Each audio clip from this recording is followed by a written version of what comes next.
102.5. Brooke and Jubal's second date update. Today is Halloween, and of course, Halloween parties are one of the favorite places to try to hook up with a sexy ghoul or a sexy goblin or a sexy toaster.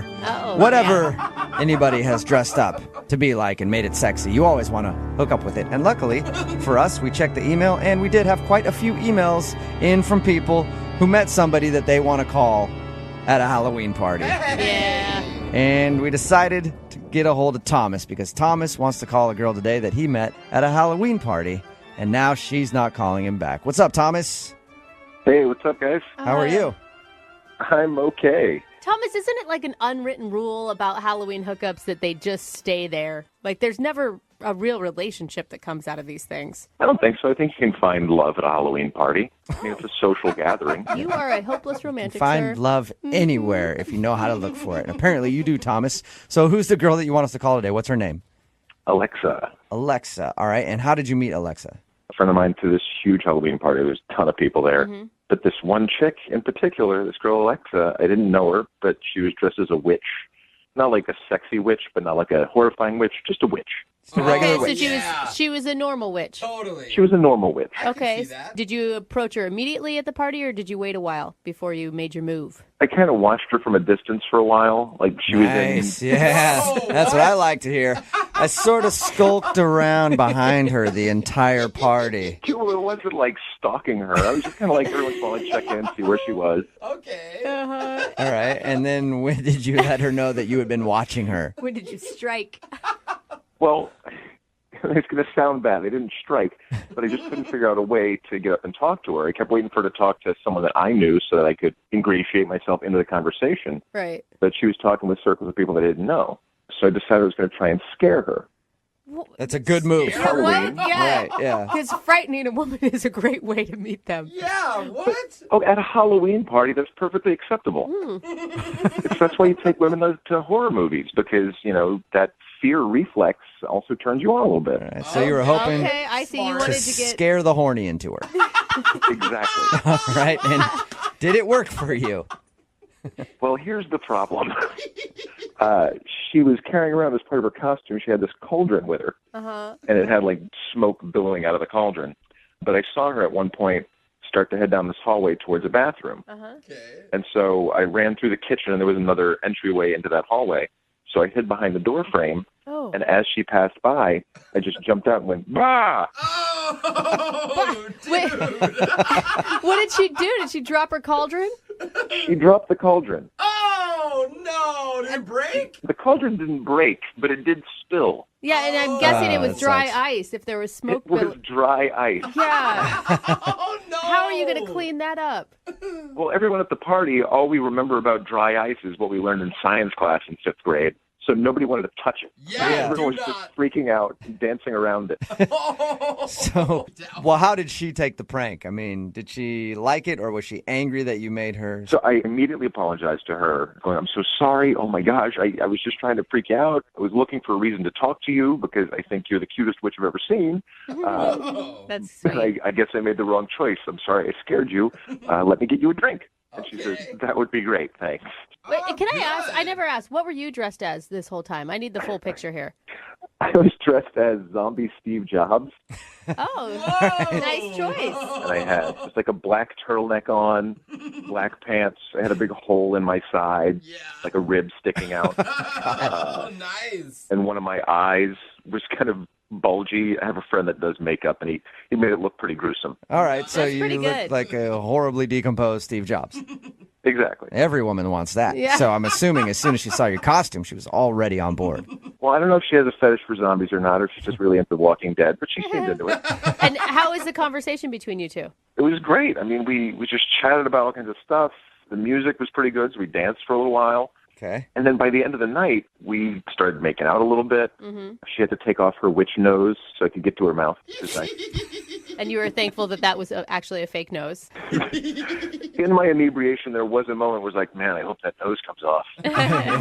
You guys obviously liked each other. I mean, she made out with you and everything else, but have you talked since the party? Well, she has not returned my texts. I texted her the day after, and I got nothing. Then I texted her again the next day, and still nothing. And I texted her again later that day, which I felt weird about. I hate playing that text game with girls. But So now it's been a few days, and I'm kind of wondering, okay, are you having second thoughts? Are you pissed about the dry ice? Did you find a burn on your ankle, and now you're mad at me, and you didn't tell me?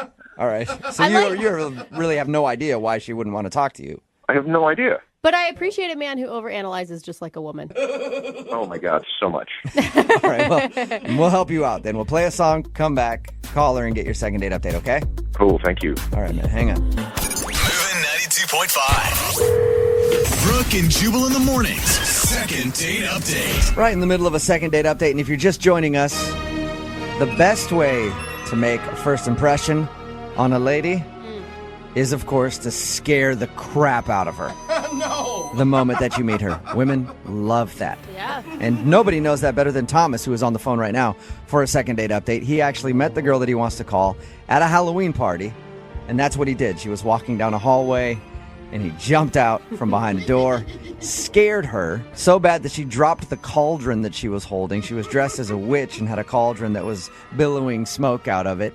She ended up dropping dry ice all over the place, and then they had to call in a hazmat crew to clean it up. Well, not really all that. Yeah, that got a little extreme. I was like, really? He thinks maybe that's the reason he's not getting a call back, but they still did end the night by making out, so she didn't seem too upset by getting scared. Yeah. But he hasn't talked to her since that party, and we're about to get her on the phone and find out why she's not calling him back. So you can't think of anything that you did wrong besides the cauldron thing. I'm taxing my brain, and I really thought it was a good night. I thought we had fun. All right, so no explanation. Well, I'll dial her phone number right now then. See if we can get her on the phone and find out, okay?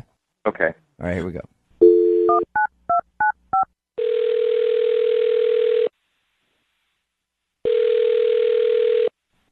Hello. Hi, can I speak to Alexa, please? Hi, yes, this is she.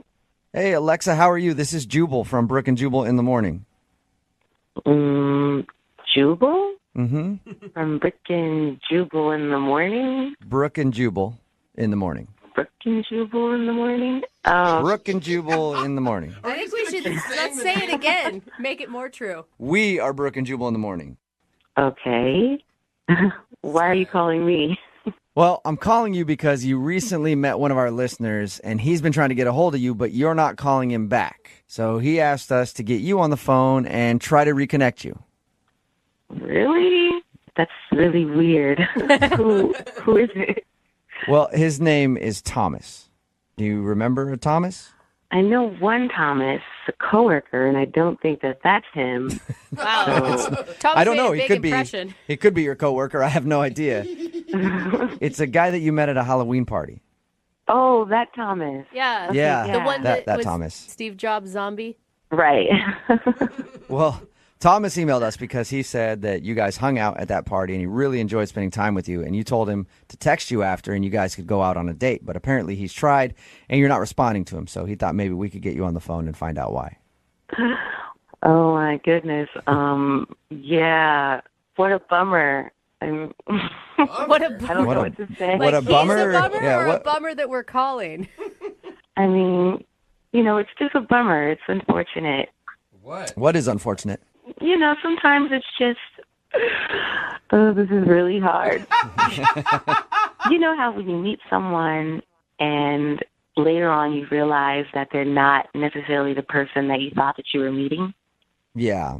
So he was dressed up as a zombie Steve Jobs. Did you realize that he actually wasn't a zombie Steve Jobs, and that's what upset you? You're not a zombie. Yeah, Billy. wait a second. I guess in a weird way. Yeah, you're right.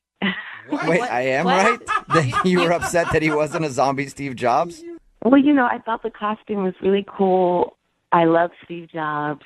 And, he had the black turtleneck. His makeup was really cool. And after I met him, I went on Facebook and I checked him out. And, yeah. Oh. What? You're Yeah. not attracted to him, are you? No. I obviously had a bad case of costume goggles. Costume goggles? Man. I've heard the term beer goggles, but I've never heard the term costume goggles. Yeah, as soon as I saw him without the makeup, without the blood, he just looks kind of like a different person. What? He looks better without blood? Well, sometimes when you cover up your face, you just can't tell what you look like at all. Right. I saw his picture on Facebook without the makeup on, and it's just not what I expected. So, No! in other words, he's more attractive to you with a bunch of zombie makeup on. That's so messed That up. sounds horrible. I know. But I mean, maybe he's just not very photogenic. Like, wouldn't you want to see him in person? And because some people aren't. I don't want to risk that awkward meeting of seeing him in person and it still be a disappointment. Yeah. You're like, hey, so remember that costume you had on? You think you could wear that right now? All the time? You know what else is awkward, Alexa? What? He's actually on the other line listening and wants to talk to you. And he heard what you just said, yeah. Oh, poor guy. Thomas? Oh my goodness. What am I Thomas? supposed to say to this? Oh my God. I'm so sorry. Oh my God, I'm so sorry. Oh my You're God. just more attracted to me when I have an eyeball hanging out of my head. I don't know what to say. I know it sounds weird to say, but I just found you more attractive as the zombie guy. I'm just trying to wrap my head around this. You were attractive enough to me to make out with me and dance and chat for like 3 hours. But once you looked at pictures of me without zombie makeup on, you were less attracted to me? I went onto Facebook expecting one thing, and then it turns out that it's not what I thought it was going to be. I don't think I'm a bad-looking guy. Am I really that unattractive? No, you're not bad looking. You're just not my type, and I just thought that you looked better as a zombie. That sounds so weird. Think about it like this. Say that I made out with Orlando Bloom, and then the next day I found out that it was Johnny Depp. There's nothing wrong with Johnny Depp. I'm just not into Johnny Depp. Wow, that was impressive. That's a pretty good analogy. That is, yeah. I don't know. But you're still Johnny Depp. See? Yeah, I see a lot of people like Johnny Depp, but I'm just more into Orlando Bloom. I guess I see what you're saying. I mean, it makes sense in a weird way, but it's like if I made out with Megan Fox, and then the next day I was like, oh, no, it was Scarlett Johansson. Maybe I'm more into Megan Fox, but I'm still going to be like, well, hell, I'd make out with Scarlett Johansson some more. There you go, Alexa, using your own logic against you. Somehow. I'm really confused, but What pictures were you looking at on Facebook? Your profile pic? I never even found your last name, so I couldn't do the proper stalking. I don't know if maybe your pictures aren't so good either. That is a good point. You haven't seen her without her witch makeup on. I mean, she took her nose off, and that was it. Yeah, I mean, I enjoyed talking to you, and I thought we really got along, and you even at one point stopped and said, you're a really good kisser. Well, there was a lot of alcohol involved that night as well, so Oh, ouch. I can't. Brutal. I don't remember that. God, how would you feel if the tables were turned on you right now? Yeah. Well, I would be understanding. Everyone has their preferences. Not everybody is going to find me attractive. I call BS on that. All right, I tell you what. You go out with me again, I'll wear just the eyeball, and we'll slowly transition into regular me. How about that? No, that's terrible. that's a good idea, Thomas. Alexa, would you like to go out with Thomas again? Or for a first time, really, because you just met at a party and didn't have an actual date. Would you like a date with Thomas? We will pay for it. Come on, Alexa. This is your chance to prove yourself not so shallow. Will you send me the other pictures and then I can decide? Oh, my God. Do you even still want to go out with her at this point? You know what? I do. I want to prove a point to her. So it's less about the actual date and more about just proving that you're still good looking without zombie makeup on. Yes, I want to show her that I can be attractive without looking like a dead person. Oh, wow. Okay, so you guys will go out then, Alexa, if he sends you pictures and you approve? Yeah, I guess I can do that. All right, well, congratulations, Thomas. You kind of got a second date. Almost. Thanks. If you- Dependent on the photos, I guess. Yeah, if you pass the test. Alexa, get ready because I'm going to send you some really good shots. What? I don't know if I like the sound of that. Nothing dirty. Yeah, just the way you right. said it, though. Be on the lookout. Papa's about to send some really good shots to your inbox. Brooke Brooke and Jubal in the morning.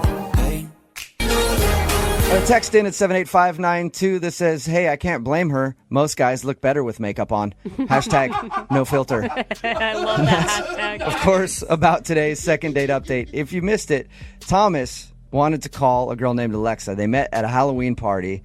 Had a great time, he said. They even made out a little bit at the end of the night, exchanged numbers, and then she wasn't calling him back, and he couldn't figure out why.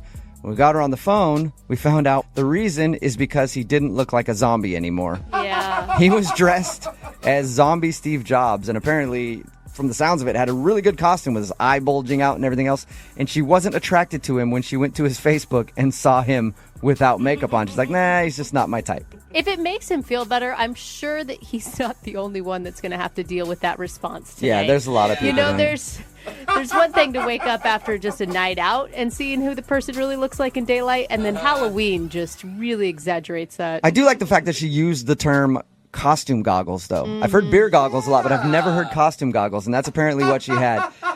They did agree to go out again, maybe.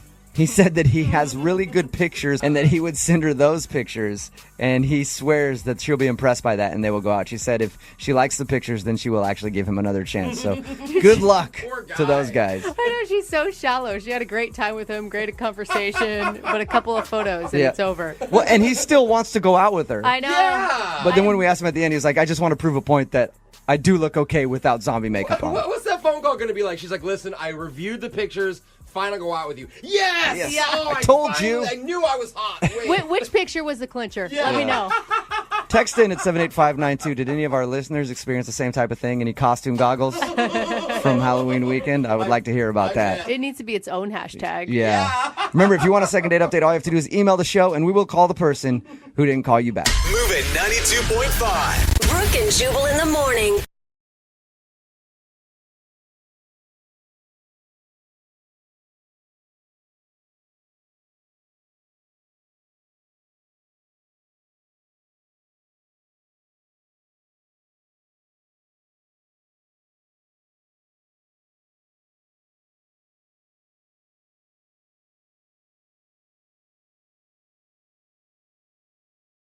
Are you single and feeling out of the loop? Put away that mouse and get out of the house. Join In the Loop, Seattle's brand new activities club just for singles. Go to intheloopsingles.com today. Moving 92.5. Brooke and Jubal's second date update.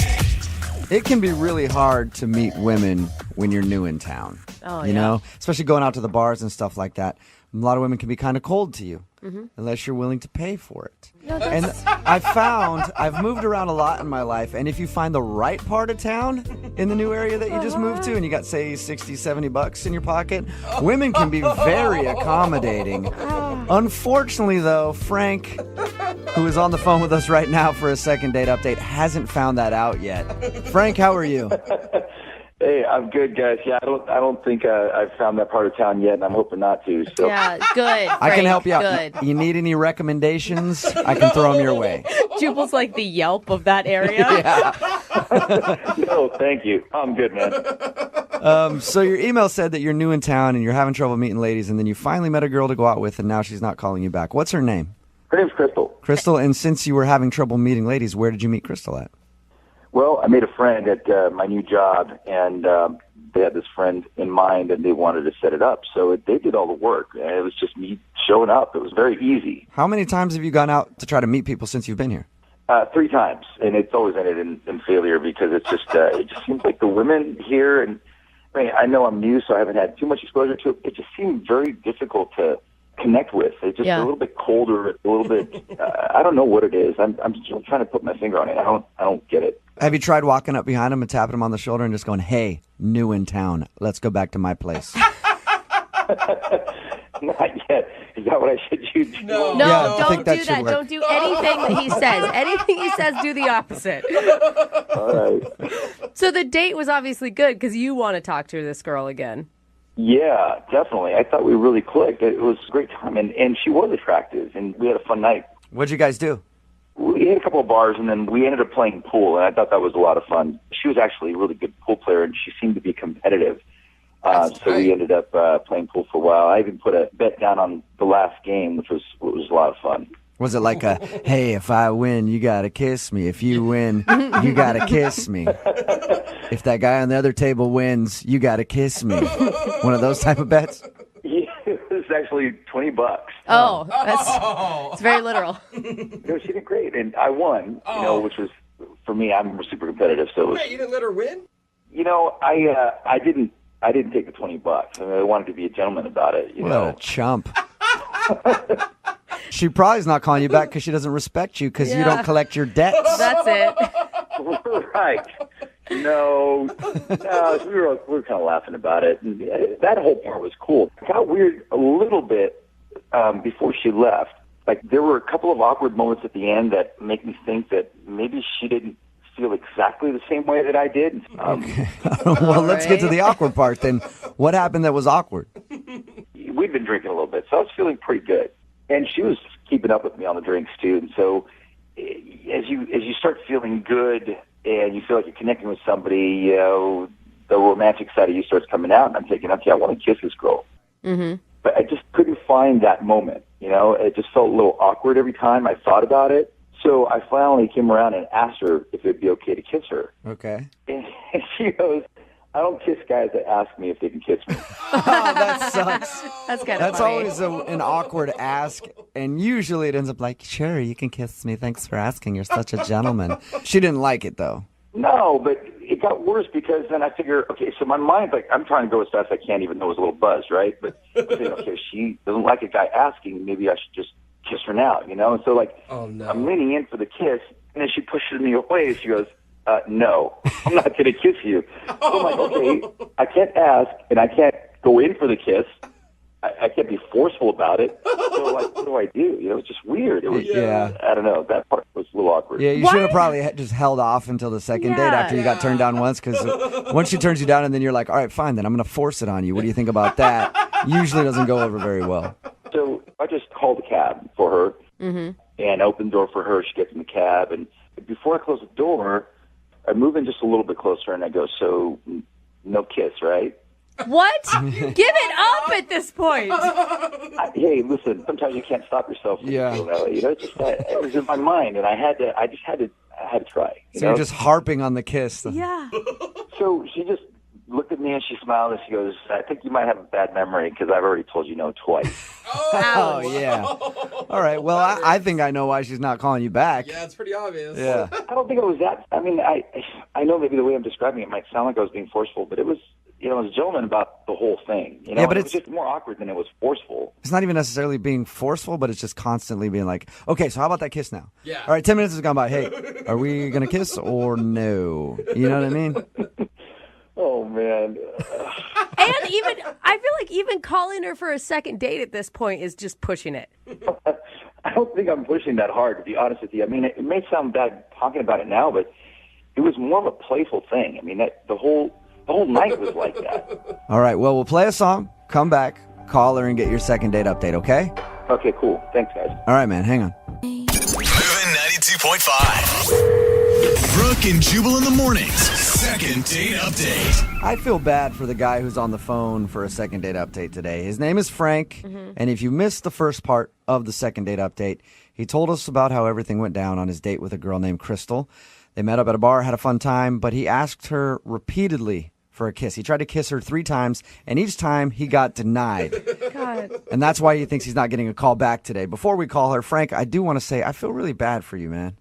Thanks, Jubal. Yeah. I mean, there's got to be a good reason.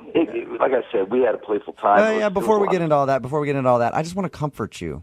Because to get turned down for a kiss that many times, I can't stand for that. I like kisses. And that's why right now, you and I, over the phone, are going to have a little make-out sesh before we make the phone call, okay? You ready to? Yeah, a little kiss over the phone, okay? It's like the welcome committee. Will you kiss me, Frank? Because I'll kiss you right now.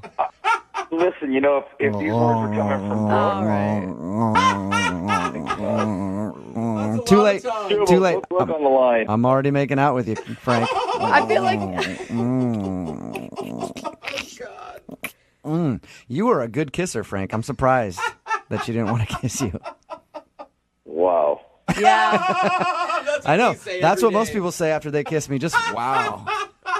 speechless. Poor Frank. He just moved to town. Welcome to town, Frank. Sorry, dude. He's kind of special. Oh. All right, Frank. I'm going to dial the phone number right now. Get her on the phone and see if it was your incessant trying to kiss her that is causing her not to call you back, all right? All right. And Thanks, man. Look how awkward if he she, sounds I now. mean, if she does kiss him on the next date, it'll be like she kissed Jubal too. Hey. You know how that works. You want to kiss real quick before I dial the phone number? One more? No, I'm good, man. Thanks. All right. Okay. Here we go. I'm going to dial the phone number right now.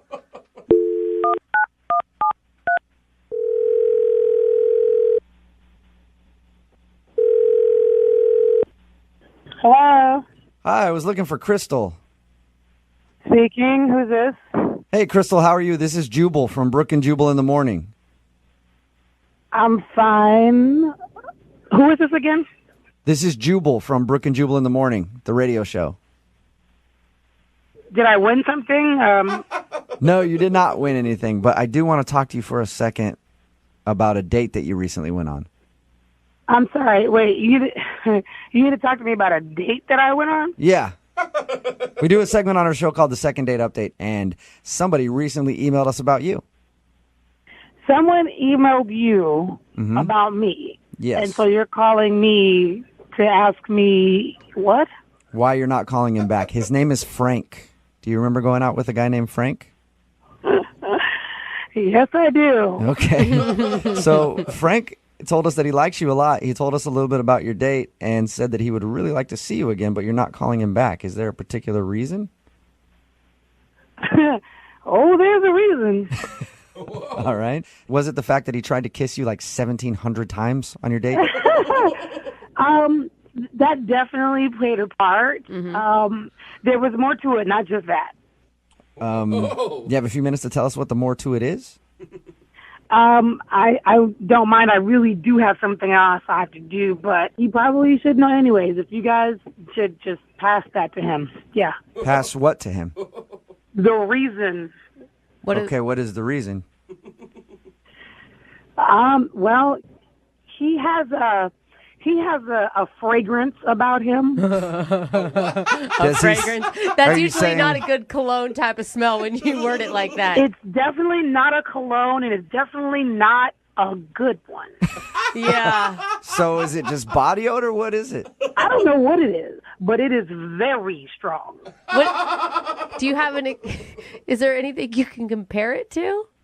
Oh, absolutely nothing. Nothing. It's probably the strongest thing I have ever smelled in my life. So he smelled weird. That's probably why you turned him down for so many kisses, huh? I didn't even want to be within 100 yards of him. God. Why'd you? You know, I got to jump in. This is ridiculous what I'm hearing right now. Wow. Totally ridiculous. Who is this? That is Frank, Crystal. He's actually on the other line listening. Yeah, and I'm not happy. So wait a because minute. I'm You gonna had hear him this. on the phone the whole time, and we're just sitting here? Yeah.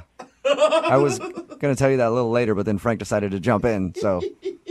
Great. Here we go. No, I can't believe you're saying that. I don't smell. Okay. So I really don't have a lot of time, really, to talk about this, but I'm just going to say, to be honest with you, maybe you were nervous before.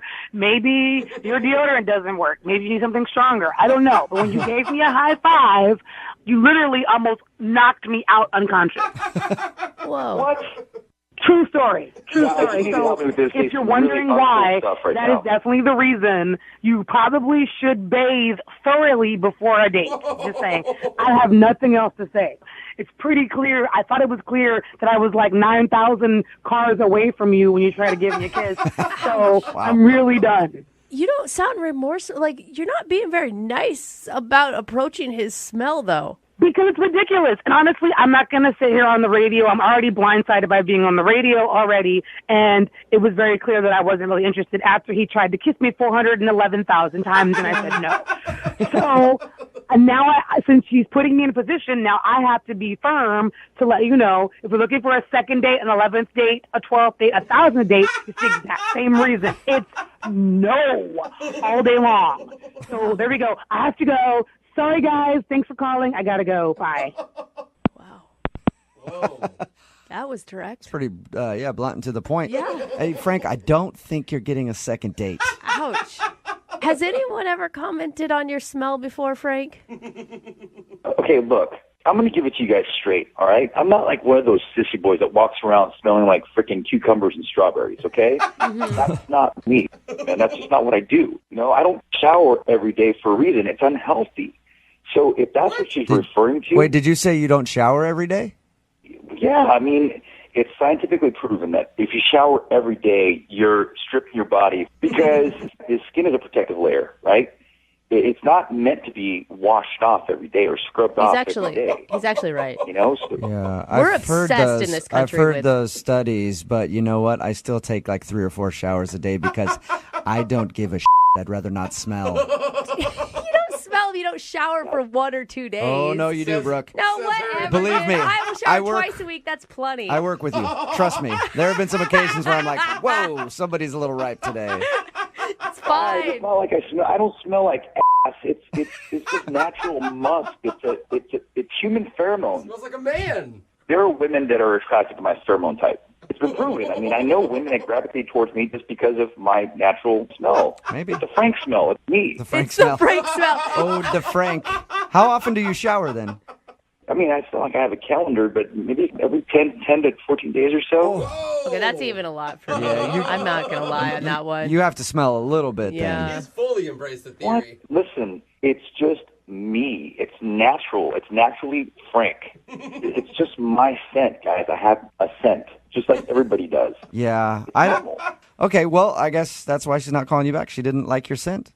Yes, I just have to leave it up to a woman that gets it, man. This is a tough town, guys. It really is a tough town. I Tough don't get town. it. Showers way too much. Yeah. Or maybe that's why women aren't talking to you in the bars when you go out. You ever think of that? No, it's kind of. This is a one-time thing. I've never heard somebody go off like this about my smell. Crystal obviously is just off her rocker. She sounds crazy to me, but you know what? No matter what, it is a second date update, so I have to ask the question. Hey, Crystal, even though you hung up, would you like to go out on a second date with Frank? We will pay for it. No, I don't want to because Frank smells funny, stinky. Are you sure? Frank, do you have anything else to say to Crystal? Yeah, I don't want to go on a date with her either. Yeah, so well, it's you're all good. stupid. You stinky. You smell. I don't like you either. Oh my God. Brooke and Jubal in the morning. Today might actually be a first for the second date updates. If you missed the one that just played, Frank wanted to call a girl named Crystal because she wasn't calling him back. We found out the reason she wasn't calling him back. Frank only likes to shower once every 10 to 14 days and has what he calls his scent, the scent of Frank, which she was not a fan of. She said that he smelled disgusting. Somebody texted in at 78592. The reason I say it might be a first, they made a very good point. They said, this is the part where people are usually texting in saying, hey, what's his number? I'll go out with him. They ask, I'm curious, is anybody wanting to go out with the guy who smells? No, we have not received one text message saying, I'll go out with Frank. And we've had some weird people. And after every single second date update, people text in like, give him my number. They sound cute. Nobody's texting that about Frank because he stinks. 14 days is a long time. Like 5 days, I feel like I can get behind. Yeah. 2 weeks Yeah. is even a deal breaker for me. Somebody even said, I hey, can't, Somebody said, I work with certain homeless people that shower more than this guy. It's true. Yeah, exactly. So he just can't understand why girls aren't calling him back. Remember, if you want a second date update, all you have to do is email the show, Brooke and Jubal at moving925.com. We will call the person who didn't call you back.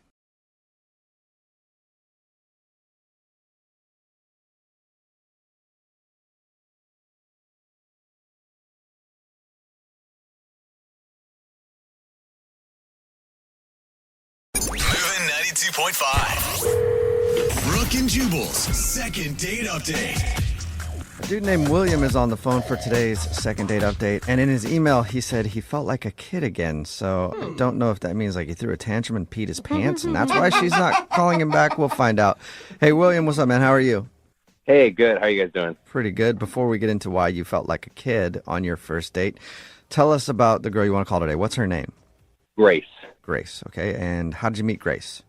So we actually got set up by a mutual friend of ours. So it's kind of like a blind date. We had never met before. Okay. And we just had a friend who thought that we would get along. She was like recently single, is what he told me. And what were you looking for, like in terms of relationships? Kind of just that. I mean, I'm open to kind of where things go. So it didn't stop me that she had just gotten out of a relationship. Mhm. But I figured, if they thought we'd get along, then, why not? Let's just see where it goes. Okay. So tell us about your date. Why'd you feel like a kid? She old enough to be your mom? No, thank God. It started off just like kind of chill. We went and got coffee. And when she got there, I was just like, oh, my God, she's like beautiful. Like, He didn't tell me anything about the way she looked, but I mean, beautiful, which kind of made me a little bit nervous. Oh, my God, because you hadn't seen her at all. You hadn't even done any, like, online research of who this woman was? No, it kind of happened fast, but Okay. yeah, so we just kind of met, and that was it. And so I was, like, stunned when she walked through the door. I was like, oh, my God. Did she seem pleasantly surprised by you? I think so. Okay. I mean, she didn't make any faces that indicated that she wasn't, so... Didn't vomit right away? No vomiting? No, nothing nothing that bad. But, I mean, she smiled a lot, like, she laughed at a lot of stuff that I was saying. So, like, I could tell that she was into me and, like, I was into her. So the reason I said I felt like a kid is because we went for a walk afterward. Is like the sun was going down and we were walking through this park and we passed by like a playground that nobody was on. There weren't any kids on or anything because it was at night. But we looked at each other and we were like, this would be fun. Let's go like play on the playground together. Yeah. And she seemed really excited about the idea. And it's been a long time since I've like been on a swing or anything. So we went over there and just like played around for a while, which was really fun. That's kind of cute. Was that the end of your date as you guys were playing, then you went your separate ways, or what happened next? No, we played, we kind of did it, for a little while, but kind of got over that. And then we just kind of laid down, like there was, it's like one of those old kind of like merry-go-round sort of things that spin. Yeah. And we were there for probably a couple hours. Wow. Just like talking about, like I never imagined in this first date, like we'd get in, but we talked about everything. Like it got really deep, which was, it was cool. Right. And then it just like, it went on, and we like lost track of time. And I looked at my phone, which I didn't look at the whole time pretty much, and realized it was like midnight. Oh my gosh. Wow. Yeah. You're on a park at midnight. You got to get out of there. It's about time for the crackheads to show up, Yeah, I know. Two grown adults in a park at midnight is probably not a good look. Yeah. But no, she just, so she's like, oh my God, I can't believe it's midnight. And so I walked her back to her car, and I realized afterward I probably was a good place to kiss her, but I didn't. Okay. But we, made it to her car, hugged goodbye, and she left. I asked her because it was so late. I was like, can you text me when you get home? And she did, and that was it. That was the end of it. So that was the last time you've heard from her?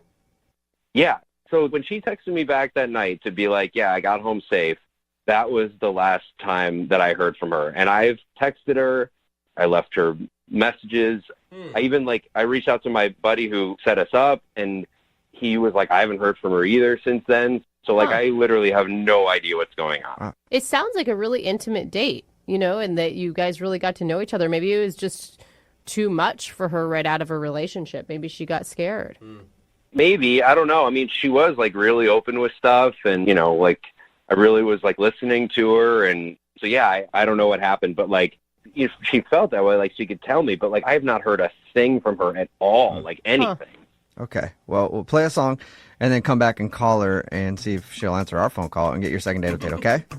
Okay, thank you. All right, hang on. Moving 92.5. Brooke and Jubal in the mornings. Second date update. All right, in the middle of today's second date update, and if you missed the first part, William wants to call a girl named Grace. They were set up on kind of like a blind date. Everything happened quickly. He didn't even see her before they went out. They met for coffee and then ended up hanging out at a playground until midnight, and he felt like a kid again. He said it was awesome. The one thing he does regret, though, is that he didn't kiss her at the end of the night, and now he's not getting a call back, and he doesn't know why. Will, I'm thinking maybe it was the kiss thing. Maybe you should have kissed her. Yeah, I thought about that. Like, I feel like maybe I had a chance to do that, and I didn't, and now I regret it. But then I keep thinking about everything. Like, I mean, I want to know what it is. Like, if I did something or said something to her. If you were to kiss her, what would it sound like? What? What are you? You want to hear what his kiss sounds like? Yeah, William?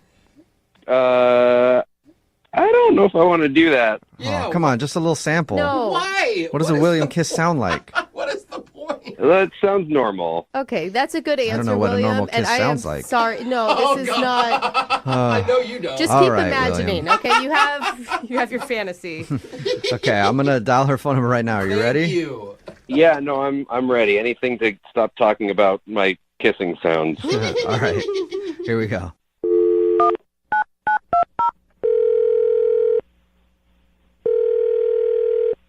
Hello? Hi, may I speak to Grace, please? Yeah, hi. I'm Grace. Hi, I'm Jubal from Brooke and Jubal in the Morning. Okay, hi. Hi. She's like, I don't know what that is. Who is this again? Jubal from Brooke and Jubal in the Morning. It's a radio show. I mean, we're people, but we are on a radio show. Oh, okay. Why are you calling me? I'm calling you because we got an email about you from somebody who listens to the show. His name is William. William. He likes coffee and playgrounds. God, you make him sound weird. What's going on? We do a segment on our show called the Second Date Update. That's where if you go out on a date with somebody and then don't call them after, they can email us to get you on the phone and find out what happened. So William emailed us about you. He said that you guys had a great date and now you're not calling him back. Oh, this is really awkward. You're telling me. I'm on the radio? Like, people hear me right now? Yeah. Maybe. If they're listening, they will. Yeah. You don't have a lot of them, but... This is really... Okay. He said a lot of really lovely things about you, and your date sounded actually pretty magical. Yeah, I mean, it was a nice date. Okay. Sure, yeah. So if it was a nice date and there were no problems with William, then why won't you go out with him again? I feel really, really, really bad because he is a really good guy and it was a really nice date, but we're not going to be going out again. Why? I mean, I didn't really plan for this. Well, what did he tell you? He said that you guys went out for coffee, then hung out on a playground and enjoyed doing that until about midnight, and that was it. He also said he regrets not kissing you because he wanted to kiss you. Apparently, he makes a really cool sound when he kisses. I didn't know that, but He did not say that. but he regrets not kissing you though. Oh God, he was such a good guy. Have you Okay, thought so about him? If you liked him so much, then can you at least tell us why so we can let him know? I mean, if you hated the dude and never wanted to hear from him again or whatever, I could understand you just not telling us anything. But do you think he has the right to know? Well, literally, when I got home after our date, I got a knock on my door. It was my ex. Oh, no. And we'd been together for 4 years. Like, only been broken up for like a week. And he knocked on my door, and he was really emotional, and he had followed me and William through the entire date that we had, and he... Wait, He was following you guys? That's creepy. Oh, my God. I kind of thought it was really kind of sweet. Sweet? What? He really felt like it should have been me and him instead of me and this new guy, William. So wait, was he like in the park watching you this whole time that you're hanging out with your date? Yeah, I think he was like in his car and he was just making sure I was okay. It's creepy. You don't see that as a red flag? No, I thought it was really sweet that he just like waited for me and was making sure I was okay. And he doesn't know who William is, so what if William was like this crazy guy who's just protecting me? Okay, so you see it as a good protection thing rather than a creepy stalker thing. Yeah, I mean, I was with him for 4 years. I know him pretty well, so no, he's not a stalker. Yeah, if it was a random guy, I guess So, it'd be different. I mean, what happened then that night? He comes to your house, he's crying, and... He's like really upset and he really wants to get back together, and he says he's really serious about us, and he brought flowers and he wrote this really long letter. And I was just really overwhelmed, and he was saying that he regretted cheating on me and he shouldn't have done that, and he was apologizing, and So that's why you guys broke up. yeah. Okay. He cheated once in 4 years. Well, you shouldn't cheat once in Yeah. 30 I mean, I think years. I think one time for a lot of people is too much, but you get one every 4 years, I guess. Yeah, but it was like the girl was kind of shoving herself on him. Like, she's like a really big flirt. Oh, yeah, so it's her fault. Okay. Got it. Okay. So wait, I mean, you're defending him a lot right now. Well, yeah, because he's a good guy. I've known him for 4 years. He's not like a stalker, and he's not a cheater. Like, he's not like serial cheater. Except that one time. Except that one time. I mean, he did both of those things, but that doesn't make him those things.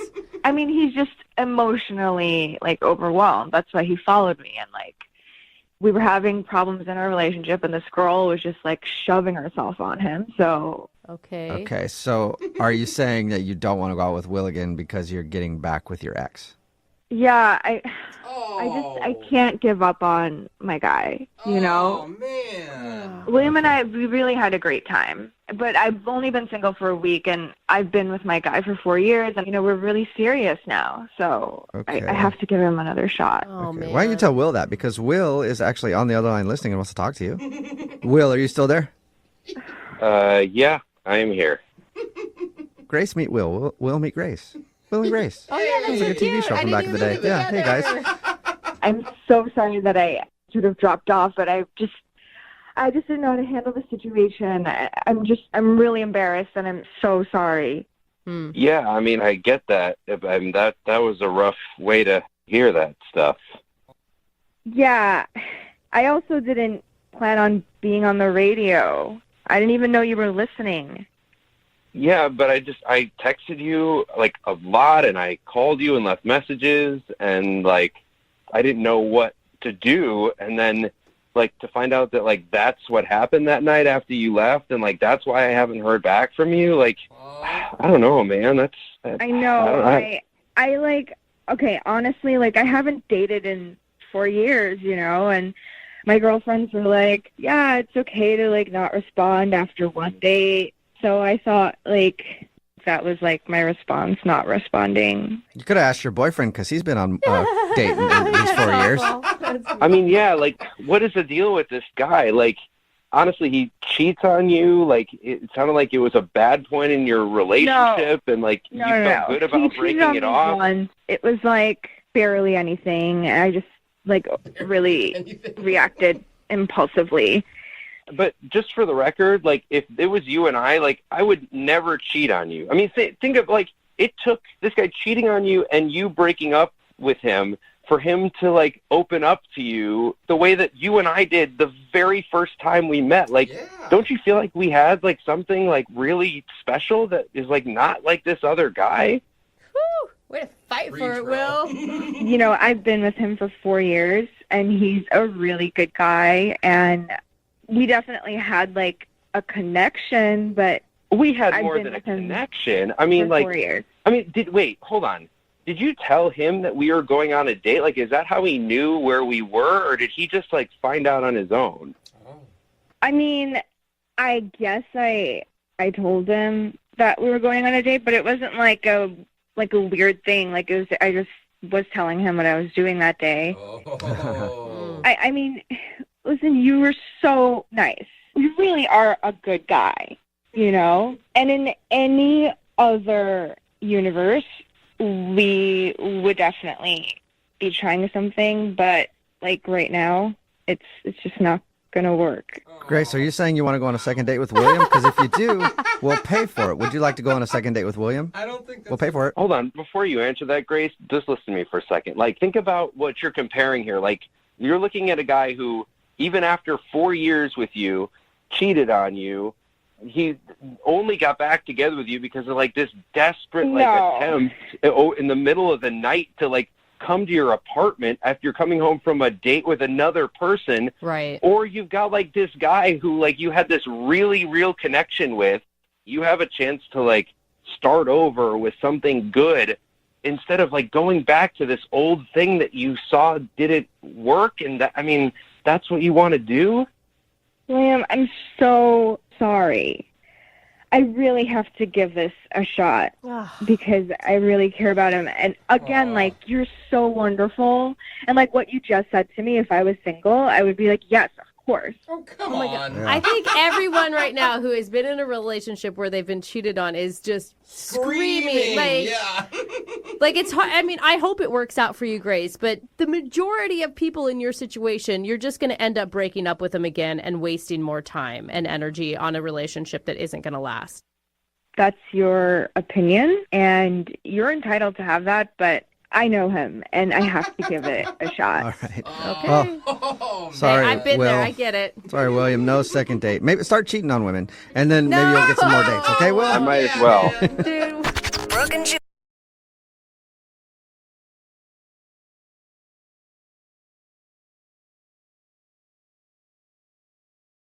Moving 92.5. Brooke and Jubal's second date update. Everybody has their signature move when you go out on a date and you want to try to get a kiss. Oh.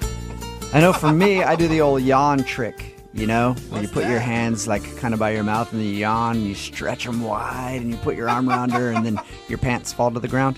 What?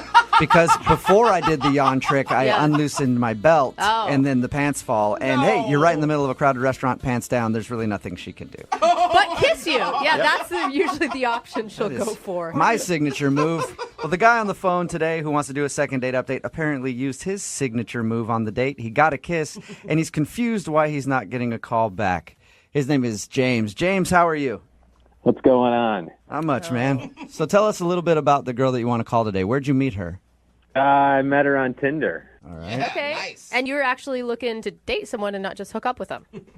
I mean, it depends on the night. Yeah. No, It's okay. Tinder. All right. You know, it can be used for all sorts of things. Exactly. You put in your email that you use your signature move. I want to find out what your signature move is in a second. But first, tell us how the date went with her.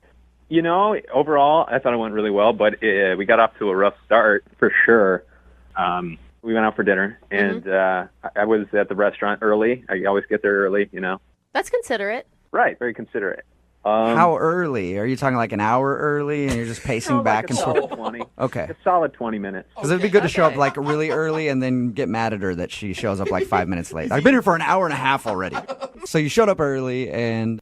And to continue my gentlemanly ways, I see her, we wave across the room, she comes over, and I pull out the chair. Uh-huh. I like to do that. And she goes, "Oh, thank you." And she sits down, and, you know, she stepped in front of it, and for some reason, I don't know why, I shoved the chair, like, at the table, and it knocked her legs out from under her, and she just fell straight on her butt on the chair. And I think it definitely hurt. So you aggressively shoved her into the table. I didn't mean to do that. Okay. I think I was nervous or something. I was wondering if that was your signature move. Oh, Sit yeah, down that's a good one. and you eat. It's better than pulling the chair out from underneath her. Did you like comment about that? Because I feel like I would have been awkward at that point. Like, oh, sorry about that. I pushed the chair in a little too hard. Yeah. Yeah, no, I made a joke of it. I said, like, well, that's why I work out. That's kind of funny. I can do that. That's kind of silly. I don't know my own strength sometimes. So whenever I'm out on dates with, like, especially women who are smaller than I know I'm a big dude anyway, I tend to just shove them into the table. After that, did everything go okay? Yeah, I mean, I calmed down, and we had good conversation. I thought we had a connection, flirting pretty hard. And I remember around dessert, I made the mental note that I'm going to kiss this girl tonight, and I'm going to use my signature move. All right, let's get to that. I can't wait to hear what this move is, sir. What is James's signature move, you stud? Like, I know you guys are going to totally laugh at this, but honestly, it works. Like, 100% of the time. Okay. You know that people are going to be stealing this move after you tell us. Yeah, well, I stole it, so you know, that's fair game. Where'd you steal it from? From a movie. Oh, that's always a I don't good remember place. which one. It's been done in many movies. But, Okay. You're gonna have to go a long way convincing me that this is a good move than if you stole it from a movie. No, it works. I swear to God. All right. I know it. What is it? So we grab our coats and go outside the restaurant, and then there's the moment where we're saying goodbye. But I was just focused on her and on executing my signature move. And so, like, we're locking eyes, and I like to hold the moment, for just a little bit of uncomfortableness. You've really practiced this, haven't you? Oh yeah, I've done this at least a solid 10 times. Okay. Wow. And then what happens after the eye lock? And so after that moment, she's about to say something. As I see she's about to say something, I move my index finger to her lips and go, Oh, God. No. and then I kiss her. Are you You serious? do not do You're that. like I just rolled my eyes. Gerard Butler and P.S. I Love You or something? Maybe that was the movie. And this actually works for you. It works. I know you guys are like laughing it up and think it's ridiculous, but I swear to God, it works. Did she actually kiss you back, or was she just in shock, standing still like a No, statue? there's the initial shock, but then she lets go, and then we have a good time. Yeah. And that, my friends, is how the signature move works. All right, so you guys kissed after you did that, and how did everything end with you? I walked her back to her car and said, I'll call you, and she said, cool. All right. And so I thought it went great, but next few days I'm texting her and just getting absolutely nothing. And a week goes by, and I'm talking to you guys now. So you haven't heard anything from her at all? No. Maybe she's still in a daze from how romantic you are. She's probably still writing in her diary about it as we speak. I wouldn't doubt it. Oh, my God. Either that or she's laid up in the hospital with a fractured rib when you shoved her into the table. That could be it, too. All right. Well, we're going to play a song, come back, call her, and get your second date update, all right? Cool. All right, hang on, man. Moving 92.5. Brooke and Jubal in the mornings. Second date update. James, are you a good kisser? Yeah. Whoa. It's Brooke and Jubal in the morning. If you're just tuning in for the second part of today's second date update, that's James. And James isn't getting a call back from a girl named Brittany. He says at the end of the date, he did his signature move, as he calls it, while they were walking after dinner. They were talking about whatever, and he shushed her and then went in for the kiss, and she kissed him. But, James, I didn't get enough details on the kiss. You said that you kissed her, but I need more detail on it to see if she should be calling you back. So here, we're going to role play a little bit, all right, James? Oh, God. I'm her and you're me. No. Or you're her and I'm me. Whatever. However you want to do it. But I'm just going to start kissing you, and then you tell me when you've had enough, okay? No. Here we go. All right. Say All right, enough, yeah, that's James. about all I can say. That's it. Is that it? I'm done. Yeah, you're I'm a out. terrible kisser. That's why. Oh, my God. That is why you're not getting a call back, okay? I can All right. tell you're a bad kisser. Got it. All right. Oh, James. We're about to get her on the phone and find out why she's not calling you back after what seems like a successful date. I mean, you got a kiss at the end of the night, and it's strange that she hasn't answered any of your texts. That's what I'm saying. Can I ask, are you like a moves type of guy, or were you able to actually show her your real personality? First of all, the move is a part of my personality. Good answer, bro. I'm just saying, when you come on a date with some rehearsed plan, Or lines. a lot of times you may get lost in that. Look, I may not have invented it, but it works for me every time, and there's a reason it's in the movies. Okay. That's true. There probably is a reason it's in the movies. All right, man. Well, I'm going to dial her phone number right now, get her on the phone, and find out why she's not calling you back, okay? Okay. All right, here we go.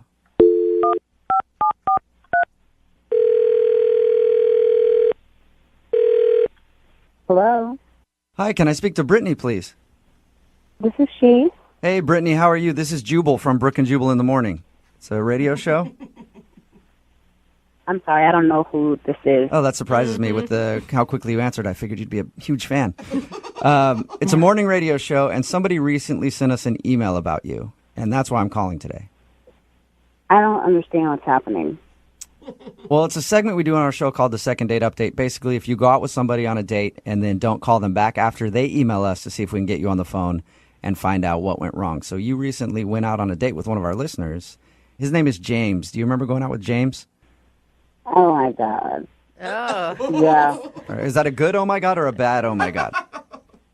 it's a bad. Oh my God. Bad oh my God. Oh. Do you have a few minutes to tell us about your date with James? Not really. I kind of want to move on from it. That bad? Well, if I could just get you for a second to talk about it, it would help out a lot. He actually liked you a lot, and he's wondering why you're not calling him back.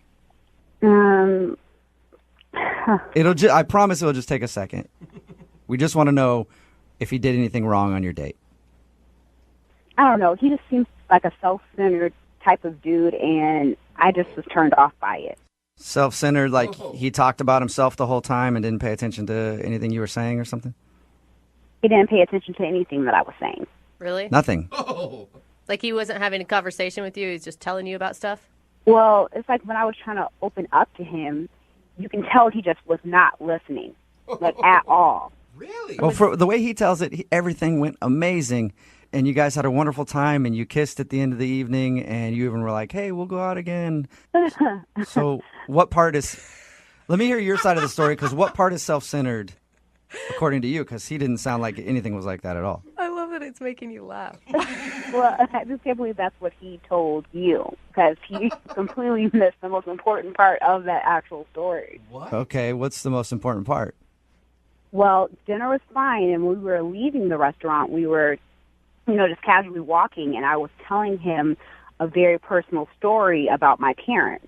Mm-hmm. And unfortunately, my parents got a divorce, and my dad recently passed away. Oh, that's and sad. So it's like a real, raw moment for me. And I'm telling him this, and then he has the audacity to shush me.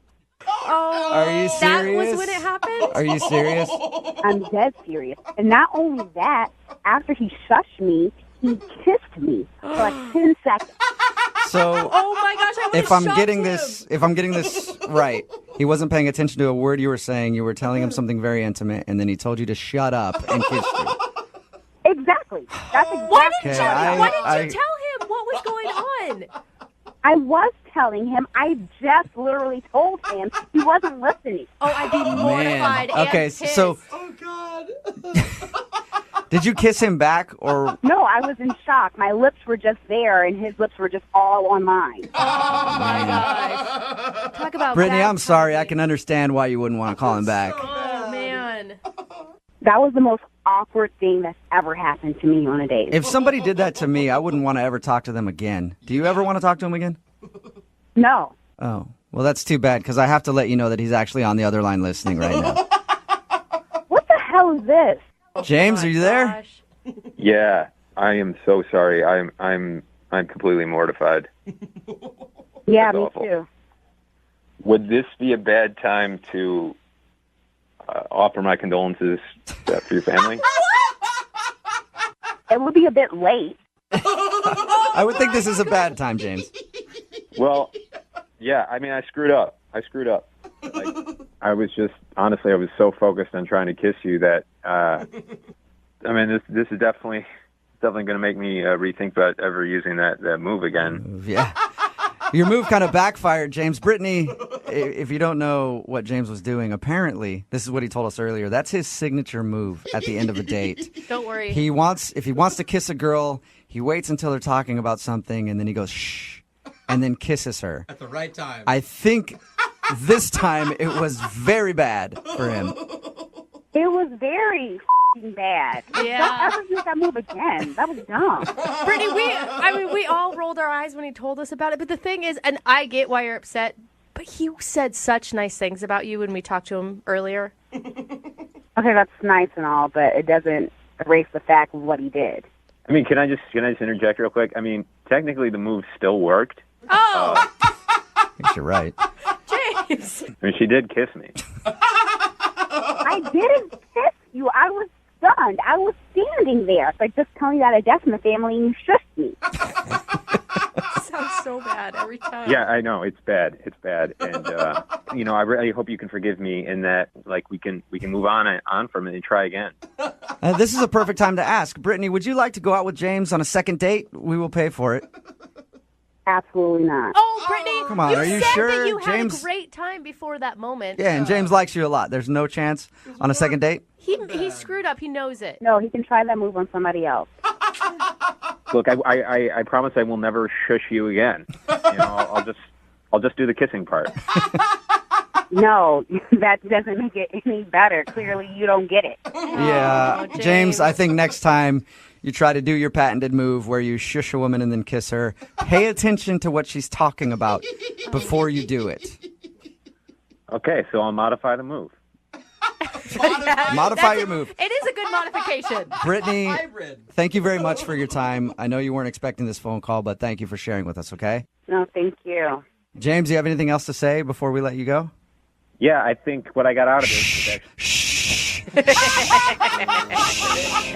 Brooke and Jubal in the morning. Text in at 78592 that says, if that guy's signature move works every time, then why is he still single? Amen. It's Brooke and Jubal in the morning, and I think we actually found out why he's still single. I'm talking, of course, about the second date update. This guy, James, wanted us to call a girl, Brittany, for him. She wasn't calling back after their date. They even kissed at the end of the date when he used his signature move that he got from the movies. It's ridiculous. Basically, what he does when he goes out on a date is he waits until the right moment when she's talking, and then he shushes her and then kisses her. Yeah. It's supposed to be passionate and romantic, except what he didn't realize was the girl that he went out with, Brittany, was in the middle of talking about how one of her family members had passed away, but he wasn't paying attention because he was so focused on doing his signature move that right in the middle of that, he just went, shh, and then kissed her. And what's shocking to me is that the lesson he learned wasn't that he should maybe just be himself and stop with the moves. It's that he needs to modify the signature move because it didn't work quite right.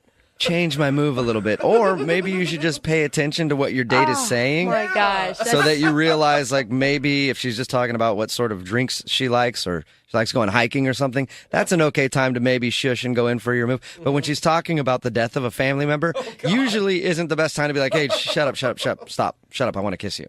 And shushing any woman is not a good move. It's not smart. I'm surprised how many people have actually had this happen to them, though. We're getting text messages in at 78592 from people that are like, my husband did this to me. Well, and then it also follows up with, I told him never to do that to me again or I'd kick his ass. So the shush move is definitely something that you should not do. If you want to get a second date, remember, all you have to do is email the show and we will call the person who didn't call you back. Move at 92.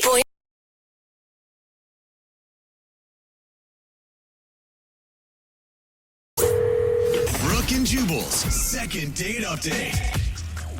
I didn't think people met anybody at a car wash since like the 70s, but apparently I was wrong. It's Brooke and Jubal in the morning because Jake is on the phone. Apparently that's where he met the girl that he wants to call today. He met her at a car wash. Not a lot of car wash parties in current day, but Jake, what's up? How are you? How you doing? Pretty good. So you met, what's her name?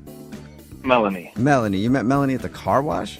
Yeah. How'd that happen? I'll be honest with you. I was driving and then I saw this fundraiser car wash and there was a lot of pretty girls out there washing their cars and I thought, okay, you know what? So you saw a charity car wash and you wanted to perv out for a bit. Wait, hold on. This isn't like a high school cheerleading squad, right? Because those are the only people I ever see doing charity No. car At least they didn't look like that. They looked, overage.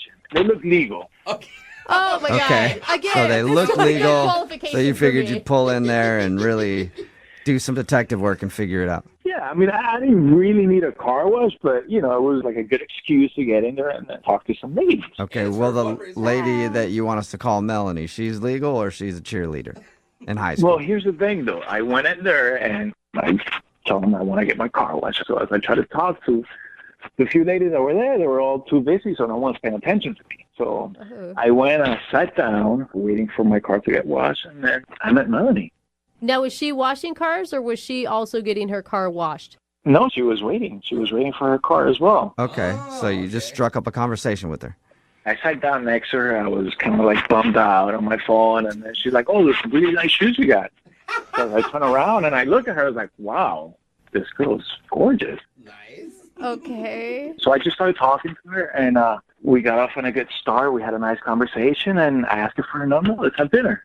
Okay. So, I mean, I'm guessing you guys went out and had dinner? Yeah. All right, how was it?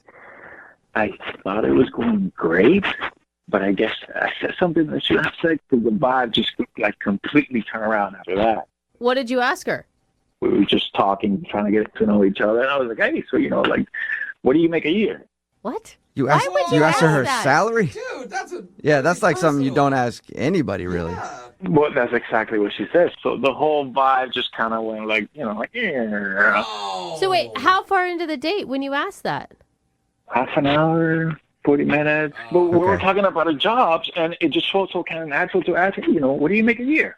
Do you Well, live that's in this never, country? it's never Because- natural and it's never okay to ask somebody that. I mean, it's kind of like the unwritten thing that you don't... You wonder, but you don't ask. Yeah. I mean, it's even uncomfortable sometimes for me to ask my husband how much money he makes. Yeah, and I try to make it better by telling her how much I made. I was like, okay, you know mine. Well, what's yours? And nothing. She wouldn't say anything. She would just look at me like I was crazy. Yeah, you kind of are. I was like, come on, it was just a question. I was nervous. I didn't know what else to talk about. I just wanted to keep the conversation going. So that was the first thing I thought. All right. How are you going to continue that conversation? Either like a good for you or a let me give you some tips on how to make more. Like, do you make a lot of money yourself? Like when you told her your number, is it normal? Is it impressive? Where are we at? Now you're asking, Brooke. I mean, we're talking about it. Well, it's decent. Okay. All right. So it's just an okay salary. It's not like you're trying to be like, I'm a billionaire. Yeah, I mean, like, come on, I drive a Nissan Versa. All right. So I think that's okay then, like, because it could have come off as you being braggadocious, but like you weren't able to recover ever. I was trying, but I don't know. It's just she wasn't really taking anything I was saying. So I don't know. I mean, I really think I messed it up. Well, how did you end things with her? Well, I paid for dinner. Then she gave me a kiss on the cheek. I was hoping for a little bit more, but based on my behavior, I guess I got what I deserve. It's a pretty rude question, man. I've been calling her, trying to text her, but nothing, no text, no call, no. Maybe she doesn't make enough and her cell phone bill got turned off. Her cell phone got turned off. You never know. Have you had a chance to apologize to her? No. But if you guys can help me out, I would definitely give her my best apology. Maybe I can get a second date. Okay. Well, we'll play a song and then come back and call her and get your second date update, all right? Thank you. All right, hang on. Moving 92.5. Brooke and Jubal in the mornings. Second date update. There are certain things you should never ask somebody on a first date. You probably don't want to ask about politics. You don't want to ask them if they were to suddenly go missing, would anybody look for them? Yeah, thank you. And you probably don't want to ask them how much money they make. And that's the problem that Jake made, who's on the phone for a second date update right now. He went out with a girl named Melanie. They met at a car wash, had dinner together, and he thinks that he screwed it all up because at a certain point, he asked her how much money she made. And from that point on, the date went downhill. She left. She did end up giving him a kiss on the cheek, but she hasn't talked to him since. All right, Jake, we're about to call her and find out if that is the reason. Are you ready? Let's do this. Oh my god, that was a heavy breathing. It sounds like you're more than ready. Okay? Sounds like you actually finished. We haven't even got into the second date update yet. You don't even need it. Yeah. Are you good now, or are we going to still make the phone call? Yeah, no, come on. Okay. I mean, you sound nervous. That's how I took that. A little bit, yeah. Okay. All right. Okay. I think that you're going to be able to apologize to her and she's going to understand. You just stick to the "you made me so nervous" part, okay? Okay. Okay. Yeah, and finish up whatever you're doing before you start talking to her, my because that will gosh. creep her out, all right? But just put your phone on mute while we talk to her so you're not making weird noises in the background, okay? Okay. All right, here we go.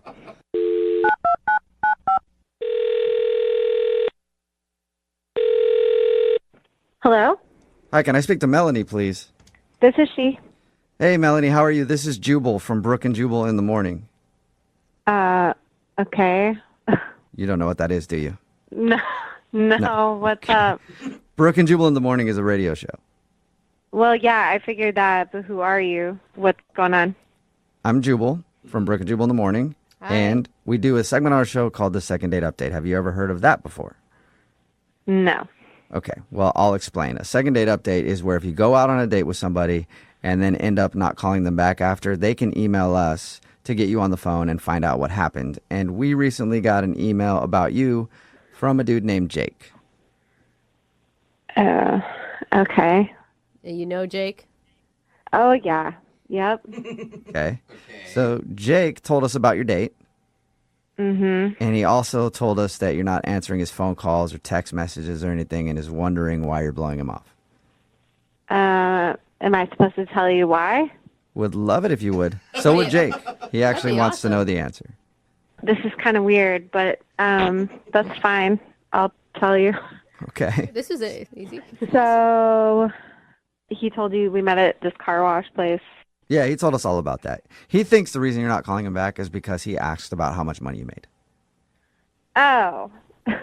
He said that was the moment everything changed. Like you went from being interested to being totally put off. Oh, okay. I don't think it was that moment, although that was a weird one as well. So what was it? So Jake seemed really nice at the car wash, but I don't know, he's really not my type. How so? Did he tell you he's originally from Spain and he just moved over here No. not too long ago? We talked to him, and I heard an accent, but we didn't ask about where he was from or anything. Okay, so he's originally from Spain, and... That sounds pretty sexy to me. Yeah. Sure, yeah, except he went on and on like almost immediately from the beginning of our date, he went on and on complaining that, like, ever since he got here, that he's like not been able to hook up with women, and he's so frustrated that American women are so uptight and they should be more. I'm not kidding you. He goes into this thing like, we need to be more free. We need to be more sexual. Is it weird that I'm like, he kind of has a point? I don't know. Like, we are kind of a prudish country. I understand that. But this is a first date, and it's the first topic of conversation he's going to bring up. And it was in the creepiest way. Like, all the red flags, all of them. I guess it's weird to complain that you've moved to a country and are having trouble getting laid. Yeah. When you're on a date. Well, I mean, it's not like you're hanging out with a buddy. You're like, man, I can't hook up with a girl. But you're like, hey, you want to go out for dinner? By the way, nobody will have sex with me here. That's weird. But it wasn't even like in a you just said that very casually. Okay, that's a very casual thing to say in a conversation and be mature about. But he was like smarmy gross about it. Was it the way he was talking? Was it his body language? Could you point to one specific thing that made All him schmarmy? of the above. All of it. He would go into this like, it was almost like a pitch. Like, back in my home in Spain, women would throw themselves at the floor to me. Like, he was a king or something. It was so gross. I just can't even. You can't, like, chalk it up to cultural differences. I'm sure part of it is that, but like I said, there's a way to have a conversation about that without making it creepy and weird. It was weird. I wish you could have been there. I really do. I really do. Because I've been around like creepy dudes. I've never felt this uncomfortable. Really? It was just, you just have like this feeling, this instinct. I can't really describe it. And it was just like, I shouldn't be here. I gotta go. Okay. Well, that's not good. You probably don't want to be here either, Melanie, because Jake is on the other line listening and wants to talk to you. Oh, my. Okay. He's listening right now? Unless he hung up. Jake, are you still there? I am. Oh. Okay. So is it my accent? No, Jake, I think it was the fact that you were talking about not being able to hook up with American chicks. And what's wrong with that? Well, it's a date. You're on a date, you know? It's just, in America, we don't talk about sleeping with other people when on a first date. That's what I mean. I don't understand why you guys are so uptight about, sex, everything, In Spain, it's very natural to talk about those things, whether in a first date or you're home with your mom or your grandmother. It's all very free. Your grandmother. When is the last time you had sex? I like his liberated point of view in terms of it's natural, everyone does it. Mm-hmm. But, are you hearing what she said about being uncomfortable? I got to say, I was very surprised. I was very shocked. Spain women love all that kind of talk. Please accept my apologies. I'm a very sexual person. I'm very free when it comes to that. I was hoping maybe you'd be in the same way and not so, antiquada, like an antique kind of thing, Listen, I think most people are sexual beings. It's part of our human nature, but there's a respectful way to do it. And you cross those lines immediately. Like, I have no interest in seeing you. I don't even know. Really, Melanie? Wait, so are we kind of like lost in translation kind of thing? Because if I was alone with you, I would do things to you that you can't even think of, I treat you like my princesa. No. Did you hear what I just said? It doesn't work. It doesn't work that way. You're not being a respectful human being. Melanie, I think you're being a little too uptight. Maybe that glass of tequila will help you calm down a little bit and come on a second date with me. Okay. If you were to give him some tips on how, if he got to redo it, what would you want him to do differently next time? Be a different person? Oh, I don't know. That might be kind of tough to do. Well, you got to free yourself up. You're like in a cell. You're obstructing yourself from liberations and freedom of sex, whether it's with men or women or both at the same time or multiple. Whatever. Just get after it, huh? I was just trying to help. I'll be fine without you, thanks. Are you sure, Melanie? Would you like to go out with Jake on a second date? We will pay for it. Absolutely not. Okay, I didn't see that coming at all. Melanie, fine. Look, I get it. I understand. You're not as sexually liberated as I am. You're not as sexually free as I am. But maybe you can guide me in the right direction? Or might you have some friends that are more sexually liberated than yourself? What? Now he's going to ask to meet my friends. You guys. Well, it's a little frustrating because no one will sleep with me here. Come on, Melanie, can you hook him up? You have any friends that might sleep with Jake since he's having trouble? I think I'm going to save all my friends the headache and just say, no, absolutely not. Well, all right. So, Melanie, thank you for your time, Jake. I'm sorry no second date, but, you know, we do have a lot of American women who listen to this show. Is there any last-minute plea you'd like to put out to them? Yeah, to all the beautiful women out there, a mí me gusta complacer mucho a las mujeres. ¿Tú me entiendes? You know, I love to please women, and I'm having a hard time. Yeah. I actually Well, with that Spanish you just dropped right there, Jake, done. I'll sleep with you. Yeah. It's good. We're good. Okay, thank you, but if there's any women that are interested, We'll send them your way, Jake. Take care, man. Brooke and Jubal in the morning.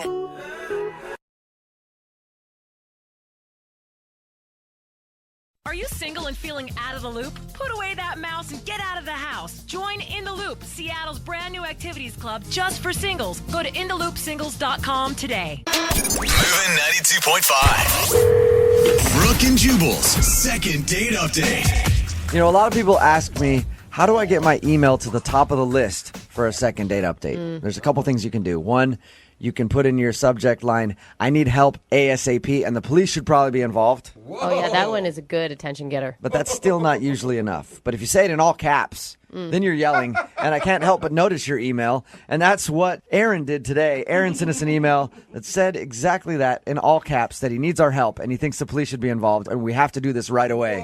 Aaron, how are you? Not great, dudes. I'm not gonna lie. Oh my God! Should we be on the phone with 911 instead right now? That's why I'm calling you. I think so, and I'm not. It sucks. I'll tell you that. Every once in a while, we get emails for the second date update where like somebody goes, "You have to do this right away. I need your help." And normally they're like, how pressing is it? And I read it, and it's like, no, we can do that in a week. Relax. But I believe Aaron. Aaron needs our help today. Uh-oh. Aaron, you want to tell everybody why? Well, I don't really want. Yeah. Okay. So, long story short, come home after a night at the bar, a little too drunk, and things are going well with the lady, and everything's. I'll just say it went really well right up until I woke up this morning. That's pretty much, and that's pretty much it. So wait, right until you woke up this morning. So last night you brought a girl home. Yep. What is going on? What's the problem, Aaron? All right, so, I wake up this morning and, she's gone, which is not a problem, no big deal. Met her at a bar, things went well. That's how it's supposed to go. But with her gone is my wallet. So you think this girl stole your wallet? Dude, I'm telling you, every time when I get home, it goes right on my kitchen counter or right inside the door. I have looked everywhere. Everywhere for this thing. Are you sure you just weren't wasted last night and you left it somewhere? No, 100%. 100%. It is on my kitchen counter when things go to the bedroom. I know that for sure. And I wake up this morning and it is gone. Did you know this girl at all? Not before last night, so, perfectly great example of why not to be doing something like this. But, things were going too well last night, and, everything's all great. But I wake up this morning, and this Amanda girl is gone, if that's even her name, because why not? So, yeah, oh, my God. Okay, so you want us to call her and try to see if she stole your wallet? Well, see, that's the thing, right? Like, I'm calling her because I have what I think is her number and what I think is her name in my phone, and she won't answer me. So, that's a big red flag to me. So it's like, dude, if it's just a mistake or if she can help me out, all you got to do is call or all you got to do is answer. But then I'm sitting here freaking out, and she won't even answer a call. So that's what I was going to ask you. That's what I was going to ask you. How many times have you tried to get a hold of her? Have you been calling her all day trying to get your wallet back? I started just like a call, and I sat more and thought about it, and I called her like 2 or 3 more times because I was like, dude, just answer a call. Like we know each other a little bit now, if you know what I'm saying. So like just help me out. And did she seem sketchy at all?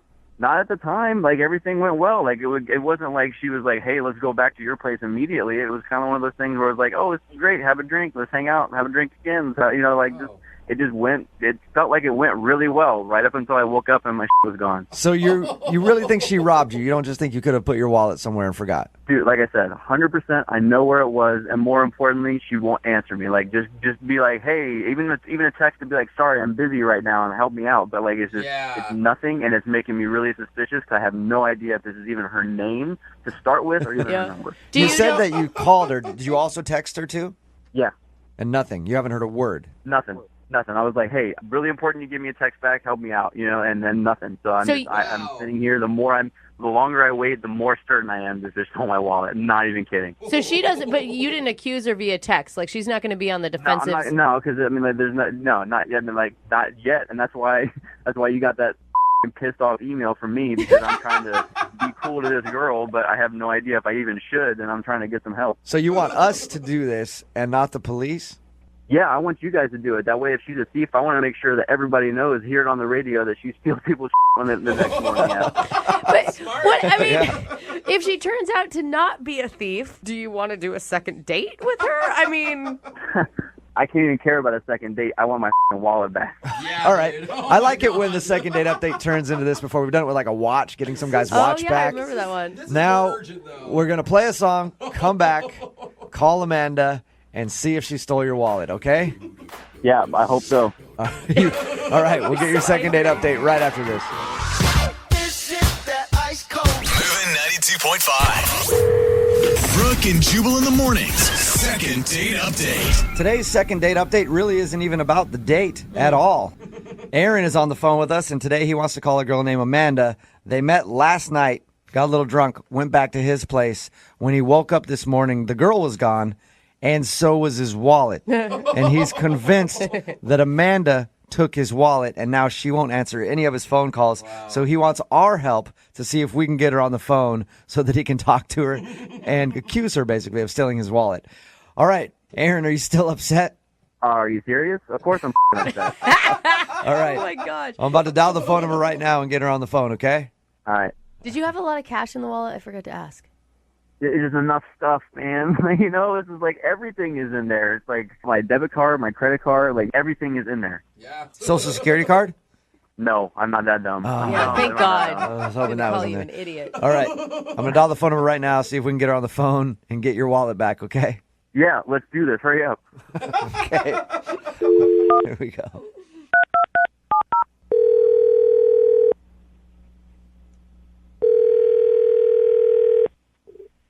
Hello? Hi, is this Amanda? This is Amanda. Amanda, how are you? This is Jubal from Brooke and Jubal in the morning. I'm sorry, who are you? Jubal from Brooke and Jubal in the morning. I don't know. It's a radio show. Okay. Nothing? Big listener. Amanda, I'm just going to cut to the chase real quick, okay? You went out with a guy named Aaron last night. Yeah. All right, and Aaron emailed us this morning to see if we could call you because he's been trying to get a hold of you because he says that you stole his wallet when you left this morning. Wait, what? Yeah, Aaron says that you took his wallet. Did you take his wallet? No, he thinks I took his wallet? Yeah, he's saying that you guys hooked up last night after meeting at the bar, and when he woke up this morning, you were gone, and so was his wallet, and he's convinced that you took it. Yeah, I woke up this morning because I had a meeting at work. I woke him up. I told him that. He was like, yeah. I told him I had to get to work. I told him I was leaving, but I didn't take his wallet. Amanda, that's bullshit, and you know it. Well, what? Amanda, that's Aaron. He's actually on the phone. Yeah. What the hell? Amanda, or whatever the your name is, I know you have my wallet. First of all, whatever the my name is, who the are you? I never took your wallet. Your wallet. And you know what? You were so drunk. Go look around your apartment for your wallet. I did look around my apartment. The reason it's not there is because you took it. I didn't take your wallet. We were making out on the couch. Did it fall behind the couch? Did you look there? Are you serious, Amanda? Do you think I'm a huge idiot. That's the first place I would look. Are you? Yeah, I do think you're the biggest idiot. Go look around your apartment. Go look in your kitchen. How dare you accuse me of stealing from you, you piece of I kind of believe her. Really? Yeah. What the am I supposed to think? I wake up, she's gone, my wallet's gone. I've looked everywhere in this apartment. She's accusing me of being that dumb. That. Yeah, but Amanda, did you take his wallet? No, I didn't take his wallet. I don't know what the this is about. Tell him to go look in the kitchen. Tell him he's not going to listen to me. You guys tell him to go look in the kitchen. Go look in the fridge. Look in the fridge. Why would I look in the fridge? Who put the fridge in a wallet in the fridge? Are you serious? I'm not doing that. You were so drunk, you idiot. All people put their wallets, and let me look in there. Oh, it's not there. Oh, big surprise, because I know somebody else has it who left this morning. I don't have your wallet. It's in your apartment. I mean, this is nuts. I don't even know what Let me go look in the oven real quick. Oh, guess what? There's no wallet in there. Oh, hold on. Let me go look in the microwave real quick. That sounds like a great idea. Let me pop this microwave open and see if there's a wallet in here. That's where everybody keeps their wallets. Oh, Aaron, you gotta calm down. I mean, you guys have to have some sort of a conversation about this. Aaron, are you there? Hello? Oh, me. The put it in the microwave. It's actually in there? Ew, why the would I put it in the microwave? I didn't even go in the kitchen. You kept going in there slamming stuff. You were just being funny about it. You drunk piece of Oh my gosh. To my microwave where no one puts a wallet ever and all of a sudden magically it's there. Aaron, I highly doubt that Amanda hid your wallet in the microwave. I don't know why somebody would do that. Exactly. Who puts a wallet in the microwave? Are you being serious right now? That's the worst idea. You did. Dude, Aaron just owned up to it. You made a dumb mistake when you were drunk. Why are you so angry still? You have your wallet. This is some up shit. I don't know who to believe in this, but I don't trust anybody. Aaron, you said yourself you were drunk. You don't think you could have put it in the microwave? Dude, who puts it in the microwave? All of a sudden they have a terrible idea of looking in a fridge. I don't know. And it's all magically in the microwave? I've been really drunk before, and I've done weird things. I've put my wallet in weird places when I've woken up. Never a microwave, though. Guess what? This guy's a weird drunk. I believe that, Amanda. Wow. Well, Amanda, thank you for your time. I appreciate it. Yeah, thank you for wasting mine. Aaron, at least you found your wallet. Yeah, that took long enough to find it. Don't you want to apologize to Amanda for accusing her of stealing your stuff? I can't even figure this out right now, but yeah, I guess I'm sorry that, I guess I'm sorry. You hear that, Amanda? He guesses he's sorry. Yeah, wow. That's sincere. Yeah, I guess he's a head, basically. All right. Hey, you know what? I would love to ask you, Amanda, if you will go out on a second date with Aaron. We will pay for it. You're kidding me now. No, I'm serious. I really want you to go out on another date with Aaron. I'm never going on another date with Aaron. Why don't you go on a date with Aaron? He can put your somewhere and tell you about it and get it all up. No way I'm going out on a date with Aaron. I don't know where my wallet's going to end up. Aaron, at least you got your wallet back. No second date, though. Yeah, I guess I know to look in the microwave next time. Learn something new every Can I go back to work now? Are we done? I don't know. Aaron, are you done with Amanda? You have anything else to accuse her of? I don't know. Is anything else hidden in my apartment that I should know about? Brooke and Jubal in the morning. Bad blood, you know it used.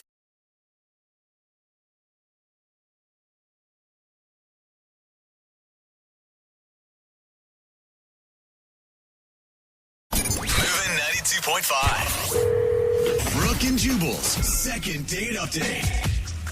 Not only does today's second dater think he knows exactly what he did wrong on his date, all of his friends are telling him that he did something very wrong. Uh-oh. Alex, how are you? Hey, I'm all right. How are you? Good. Thanks for your email. Appreciate it. My pleasure. Oh. My pain. Oh. What?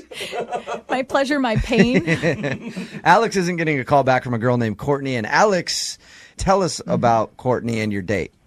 Well, we met on eHarmony, and I've done online dates before, so I know that they can be kind of awkward. So this time I tried to alleviate some of the pressure and go to a lunch date. Okay. And we went to Panera. Oh, yeah. I don't like it. But I like Panera. That's a strong reaction, Jubal.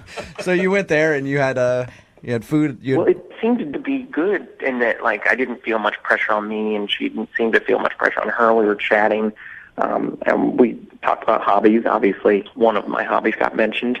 I don't know if you've been to a Comic-Con before, but I haven't. Pretty fun. They look like actually they do look like a lot of fun. Yeah. It's a fun hobby, and I figure you're supposed to talk about hobbies on the date. So The Big Bang Theory is the most popular show on television. Yeah. Nerds are very in. It is very popular right now. It's chic, Alex, to be a nerd. yeah, but I thought it was pretty good talk we had, and better than usual, I would say, for other online dates that I'd been on. Can I just ask one personal nerdy question, Alex? I got to know, what do you dress up when you go to Comic-Con as? Well, there's an X-Men named Gambit. Oh, yeah. Gambit? Nice. I love That's awesome. Gambit. The guy that throws the cards, Yeah. Is that Gambit? Yeah, it is. Yeah, well, I don't want to brag, but when I go as Gambit, I go all out. Trench coat, purple abs, the oversized playing cards, pretty much have it all. All right. Do you do the thick Cajun accent as well? I try to. I guess it's hard to maintain, but I do my best. Full character, though. Nice. Awesome. Now, when you told her that you dress up and go to Comic-Con, did she seem weird about it? I don't think she did. I think she, if anything, I guess maybe I'm having difficulty reading her, and that's why she's not writing or calling back. But I thought it was just like a regular conversation topic. It's just that when I mentioned it to my friends, they're like, "Oh, that's the problem." When you ended the date with her, was everything good? Did it seem like there would be a second date? It seemed like it. I mean, it wasn't like a real romantic in the middle of the day, so I just sort of gave her a peck on the cheek, but she didn't seem to push away. Well, that's good. It was like when she was walking away, you just snatched a peck on the cheek and then ran And then away. Drive-by kiss. Yeah, so she was there for the peck on the cheek. She liked it. In my view, she did. Okay. She didn't resist. Who could resist you, Alex? Oh, yeah. You sure you're not leaving anything out, Alex? Not that I can think of. How many times have you tried to get a hold of her? Well, I don't want to be too obsessive, so I just left a message and then called at a different time and didn't leave a message, and then I sent a couple of texts, but the texts were in succession. All right, Gambit, well, hang on. We're going to play a song, come back, and get your superpowered second date update, all right? Okay. All right, man, hold on. Moving 92.5. Brooke and Jubal in the mornings. Second date update. Hey, Alex? Yep. If this second date update doesn't work out for you, trust me, there are plenty of girls out there who would love to date a guy who dresses up in costume at Comic-Con. Lots of texting at 78592 saying they would love to meet you and go out with you. Cool. I will even strictly address you as Gambit or Remy LeBeau from here on out. How excited he got? Oh, hey. Alex is on the phone with us right now about to do a second date update. He emailed us about a girl he met named Courtney. Courtney isn't giving him a call back after their date. They went to Panera Bread for lunch. He thinks he made a mistake when he told her that he dresses up as Gambit for Comic-Con. And all of his friends agree with him and said, dude, you shouldn't have told her that. She's going to think you're a nerdy guy and not want to date you. I have a hard time believing that would scare a girl away, just knowing that you do that. Because like I said, at least you're passionate about something, you know? Yeah. Yeah. All right, Alex, we're going to give her a call right now. You ready? Okay. Here we go.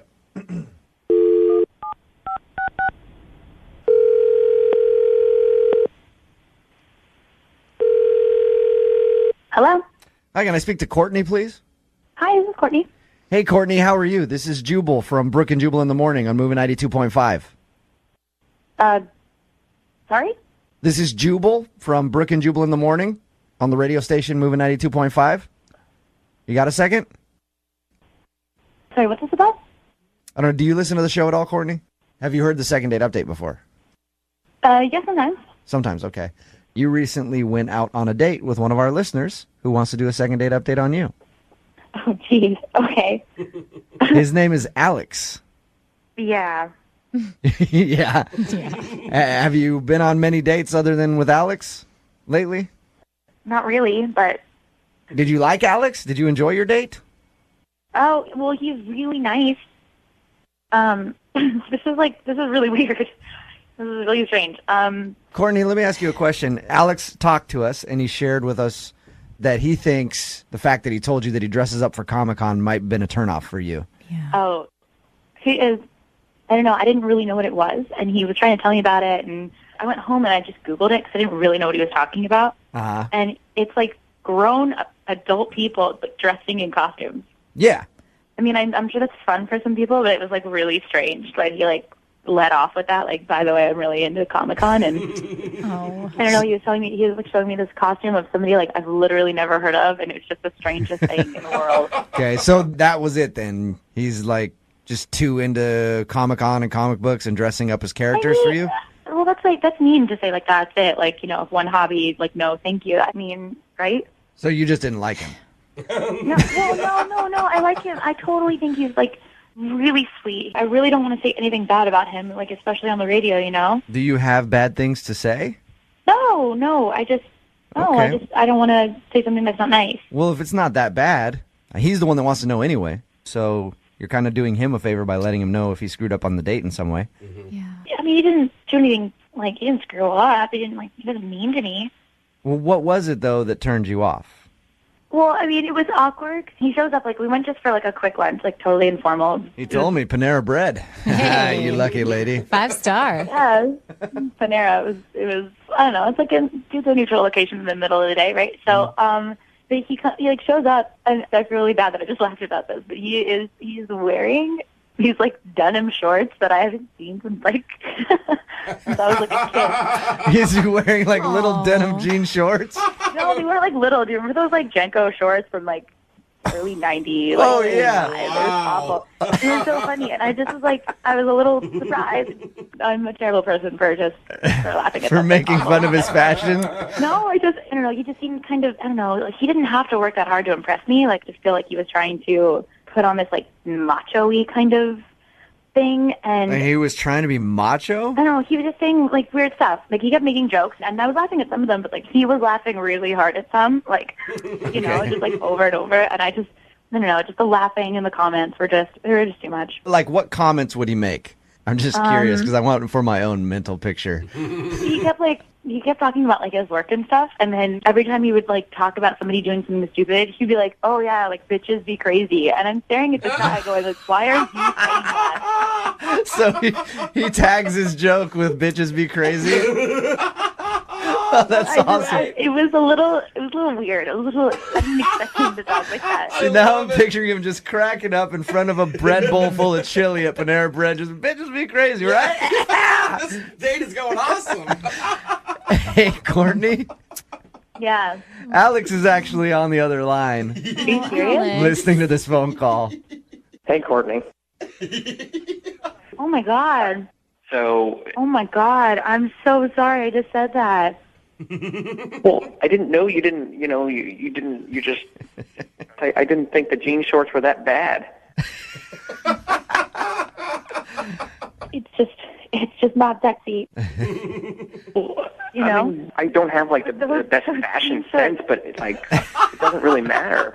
As a guy who's into fashion, Alex, sometimes I wear some things that people don't understand either. You just got to go with it and be yourself. Wear it with confidence. So you wear those jean shorts whenever you want to. That's all it's about. I mean, I think Macklemore had a whole song about it. Wear whatever you want. Yeah, no, those jean shorts can never see the light of day again. Oh, come on. They were that bad, huh? Come on, Courtney. It's so sweet, but they're that bad. So Courtney, Alex didn't necessarily do anything wrong. He just isn't attractive to you because he dresses funny and he laughs at his own jokes and he has a catchphrase that he uses, "bitches be crazy," after everything. I don't always use that. It was relevant at the time. How many times did you say it, Alex? Do you remember? I don't even remember saying it, but I mean, I guess I might have said it. I've said it before, I suppose. It's like about 4 times. Hashtag, you know? It's like a hashtag. That's a verbal hashtag. Courtney, I like you. Maybe I was nervous because I thought we had a connection. I thought you liked me back, too. Oh. Courtney, is there any way that I could convince you to go out with Alex again, give him one more shot? Yeah, he's a great guy. He sounds like a nice guy. He just can't dress very well. Yeah. And we can get him to lay off the "bitches be crazy" line, even though I like it. Yeah. Will you go out with him again? We will pay for a second date. You know, I feel so bad that I just said all that stuff. Alex, you're such a great guy. I just don't think I'm the girl for you. I just didn't really click with a lot of the jokes, and, I don't really understand all the, sci-fi references, and I'm really sorry. Alex, you need a girl who's a little more your speed. Someone who's into jean shorts, Panera Bread, and great one-liners. Well, bitches be crazy. Yeah, Alex, there you go. Never change, man. Never change. Brooke and Jubal in the morning.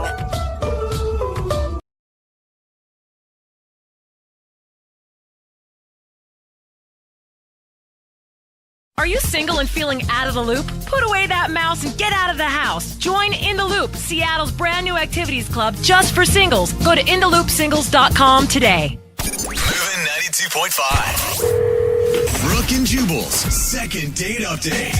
How early do you introduce somebody to your friends after you guys have just started dating? Takes a while for me to want to introduce people to my friends because it's very important to me. So if I take a girl around my friends, that means I'm finally really into her, and then she can meet my friends. And then after meeting them, she goes, they all seem like terrible people. I hate them. You should never talk to them again. And you can only spend time with me from now on. I fall in love right there instantly. That's what I look for in a woman. Well, George is on the phone today, and that's how he spent his second date with the girl that he wants to call today. He spent it meeting her friends at her birthday party. Really? How's it going, George? Good. How you guys doing? Pretty good. So where'd you meet the girl that you want to call today? Well, we discovered each other on dating apps. Oh, like a Tinder type of situation? Yep, one of those types of situations. Okay. Is it Tinder? Yes. Okay. A Tinder type of situation, it was Tinder. Yeah. People don't want to claim it right I now. know. I know. It's like, kind of. People love doing that. Like an app on your phone, and sometimes you swipe one way, sometimes you swipe the other way. Yeah, one of those. Were you excited about going on a date with her, or are you just looking for a hookup? I mean, it's always exciting when you get a match on Tinder, especially if you're a guy, I think. Yeah, I was excited. And we just met for coffee. Okay. So where do the friends and birthday party come into play on this thing? I mean, I thought we hit it off. We really enjoyed our company. We had good conversation. At the end of the day, she just said, hey, this might seem weird, but it could be fun. I got my birthday party this weekend. It's going to be friends there. It should be pretty chill. Do you want to come? That's actually an awesome invite for you. Perfect. For a second date, because I don't know, somewhere subconsciously in my head, anytime a girl invites me to her birthday party, even a friend of mine, I'm thinking like, oh, she wants me to be her present that night. Is that how you felt? I took it as a good sign. Oh my God, I have never thought that inviting a guy to my birthday party before. Oh, You guys go Now you know. quickly. So much that comes with being invited to Wow. a birthday party. That's what a guy's thinking if he invites you to a birthday party. He's like, that is what I want to unwrap later. Did you get her anything for her birthday, seeing as you barely know her? I brought a bottle of wine, but that was a good gesture. Yeah, it's a perfect gift. Are you kidding me? And was she excited to see you? Yeah. I felt like I was welcome. I felt like they wanted me there. She wanted me there. She invites you to her birthday party, and you show up, it's like, oh. You actually showed up.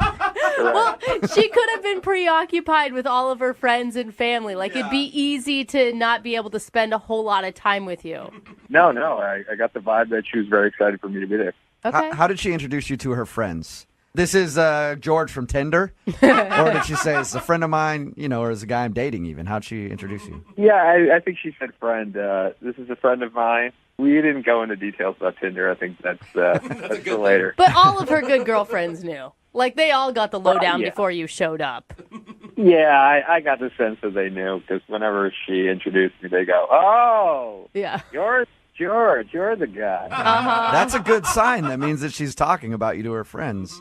Yeah, or they were all in the room when she swiped right. Maybe. Yeah. Because the last thing you want to do is go, this is George, this guy I just met, and they go, I've never heard of you. She's not excited about you one bit. So that's a good sign. Yeah, I actually met her parents. The parents were at the party. And they seemed like nice people. We chatted, and it wasn't as awkward as it should have been. That's nice. But then the next day, they texted her, be like, okay, what are we going to do next? And then it took a long time for her to respond. And when she did, she just said, let me pull it up. She said, hey, I feel like I need to be honest. I'm not interested in taking this any further. Well, So you're not wondering if you're not getting a call back from her because she's busy or something. You know specifically that she does not want to talk to you again. Yep. And then I asked why, if I can ask why, and just no response. So I have no idea. You seem like, I mean, were you social at the party? Because I think it's always such a red flag if you invite somebody and then you have to like babysit them the whole time. No, I thought I was making the rounds. I thought I didn't think I offended anybody. So Okay. It just sounds like you got bad reports from friends. Oh, really? Yeah, I mean, like, that's how I would read it. I thought I got along with her friends great. I liked her friends a lot, and I don't think I did anything crazy like pull my junk out and wave it around for anybody. Maybe that's actually the problem. Maybe that's what you needed to do. Make a really lasting impression. Yeah, maybe I misread the situation entirely. Yeah. Get hired for all sorts of birthday parties in that group. You got to know when it's a party where you're supposed to whip your junk out at the end. You have to know that, because if you don't, it's just bad form. You know what I mean? True. All Very right. true. Well, Dating 101. yeah, I know. We'll play a song, come back, call her, and get your second date update, all right? Awesome. Thank you. Okay, hang on. Moving 92.5. Brooke and Jubal in the mornings. Second date update. George is on the phone with us. He wants to call a girl named Lisa today. They met on Tinder, went out for a coffee date. She liked him so much she invited him to her birthday party. He went there, said he had a fun time, talked to all their friends, family, all that good stuff. But a few days later, he wasn't hearing anything back, and then she texted him saying, I'm not really interested. He's curious why and if he did something wrong. George, I didn't even think to ask the obvious question here. At the birthday party, did you sleep with one of her friends? No. I think I'd remember that. All right. Well, there's a follow-up to that. Does she have any pets, and did you sleep with them? Oh, come on. It's a.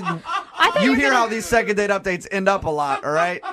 She did have a very cute dog, but no, we did not have any sexual. All right. Oh, my God. So, from my perspective, everything should be good, and she shouldn't be blowing you off. Are you ready to call her? Yeah, let's do it. All right, but if I find out like she had a bird or something and you had relations with it, I'm going to be pissed that you lied to me. No, absolutely. I'm just trying to make sure we're on the same page. All right, I'm going to dial the phone number right now and get her on the phone and get your second date update. You ready? Yeah, let's do this.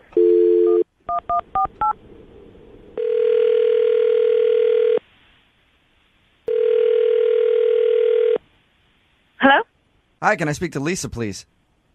This is her. Hey, Lisa, how are you? This is Jubal from Brooke and Jubal in the morning. Hello? Hello. I'm calling you today because one of our listeners emailed us and asked us to get you on the phone. Really? Mm-hmm.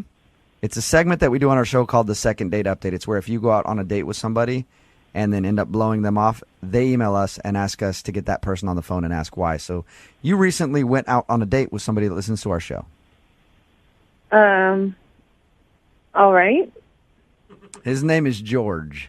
I think you would remember going on a date with George because you also invited him to your birthday party. Oh, yes, I did. Sounds like regret in your voice right there. You have a second to talk to us about George? Yeah, I have a second. Unfortunately. Yeah. So he told us about how you guys met and he went to your birthday party. He thought everything went great. And then you sent him a text message saying you didn't want to talk to him anymore. Did he do something wrong? What? You know what? He was great with my friends, but the reactions at the end of the night were just not what I expected. Did your friends not like him? They thought he was kind of a douche or something? It wasn't my friends who reacted about him. It was my parents. Oh. Oh, your parents didn't like him. Yeah. Like, really didn't like him? At all. Really? Are they, like, really strict parents? No, they're not really overprotected. That's why it's weird that they didn't like this person. What did they say to you? Well, they told me, he asked questions, and they told me, he asked my mom, how many grandkids do you want? What? And I was like, yes. Was he joking?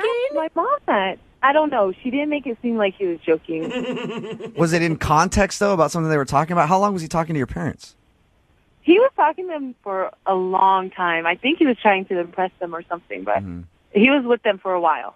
Before I got married, my mom would not really bring up grandkids, but some of them are like, oh my God, I can't wait till she finally gets married. Give me some grandkids. No. No, that's not my mom at all, but to ask that after like the first time meeting them, and especially we just went to coffee once. Like we've only been on one date. To ask that? Did she get the feeling? I mean, because I could see him talking to her and just being like, "Hey, do you want grandkids someday? That's cool." Yeah. Or but if he's like, "How many grandkids you want? Because I'm about to do work. I'm getting ready to do work tonight." With how she felt about it, yes, that's Okay. exactly how I talked to her. But don't you think, I mean, one question like that, like it was enough to write him off? No, it was the second question that he asked my parents. The second, what else did he ask your parents other than if they want grandkids? He asked my dad for permission to marry me. Shut up. That is not true. He had to have been joking. There's no way. No. He did. He had to have been joking, though. No, my dad said he was serious. Are you sure your dad's reading it correctly? I can't imagine a guy being out, technically your second date at your birthday party, and then asking your father for permission to marry you. I wish it had happened, but it did. And is that why you sent him a text saying, "I don't want to talk to you anymore"? Yeah. Okay. Makes sense. By the way, I completely support that. If that's what I'd love to know if he was actually joking, though. Wouldn't you? No, I mean, I trust my parents. All right. Well, I'd like to ask him, and he's actually on the other line listening right now, so we can do that. Are you serious? Yes, I am. First of all, this is being blown way out of proportion. Way out of proportion. I was having an adult conversation with some adults about adult things. I don't know what to say right now. This whole situation is just confusing. Did you? It's really confusing to me, too. George, did you ask her father if you could marry her? It was in the context of a fun conversation. And I was like, you know, I was just like, "Hey, man, what do you think if I married your daughter?" What? So you weren't joking, though, because you just didn't deny it. No, well, I mean, first of all, I didn't want them to think I was just some Tinder guy, so I was trying to establish some credibility. Wow. You know? It's too much credibility. So I thought, well, for this guy to take me seriously, I should ask the question. Let's talk about putting me in the awkward position of this is my first, like, well, I guess second date with you, and I'm meeting your parents, and I'm supposed to hold the court for an hour? Okay, but you don't ask them to marry me after we've only been on one date. It just came up. It wasn't. I didn't say, "Hey, I'm going to go propose your daughter." I said, "Hey, you know, down the line, what would you think of a guy like me marrying your daughter?" That is so crazy. I don't understand what's so crazy. Look, I just turned 30. I'm in the present company of adults, and we're talking about adult things. Marriage is on everybody's mind. You have gone to coffee with this girl, and that is it. We hit it off. Oh my Yeah, but God. hitting it off is way different than, "Hey, we're going to get married. Sir, can I have your daughter's hand in marriage?" I didn't ask for her hand in marriage that moment. I asked down the line.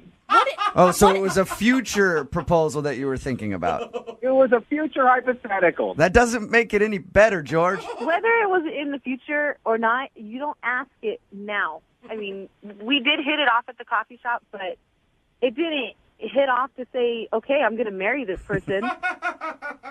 Man, I think you're just way too uptight about this whole thing. Holy crap.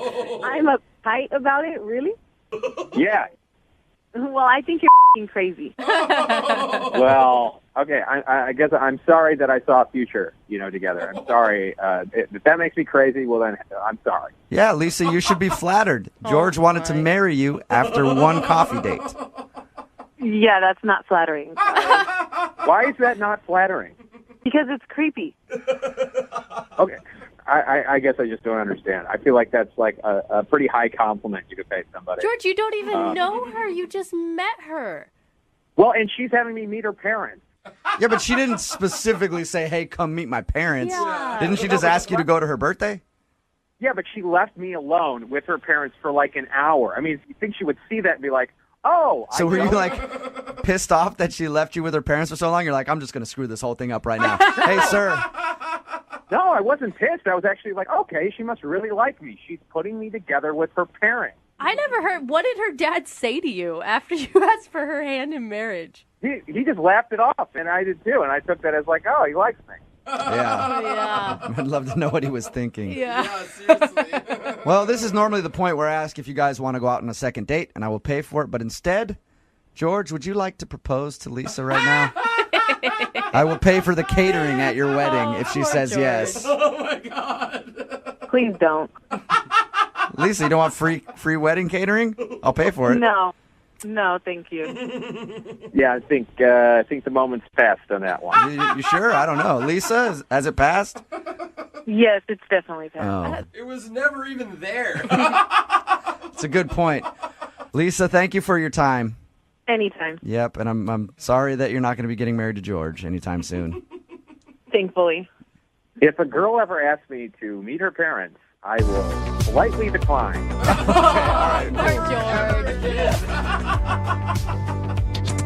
Brooke and Jubal in the morning.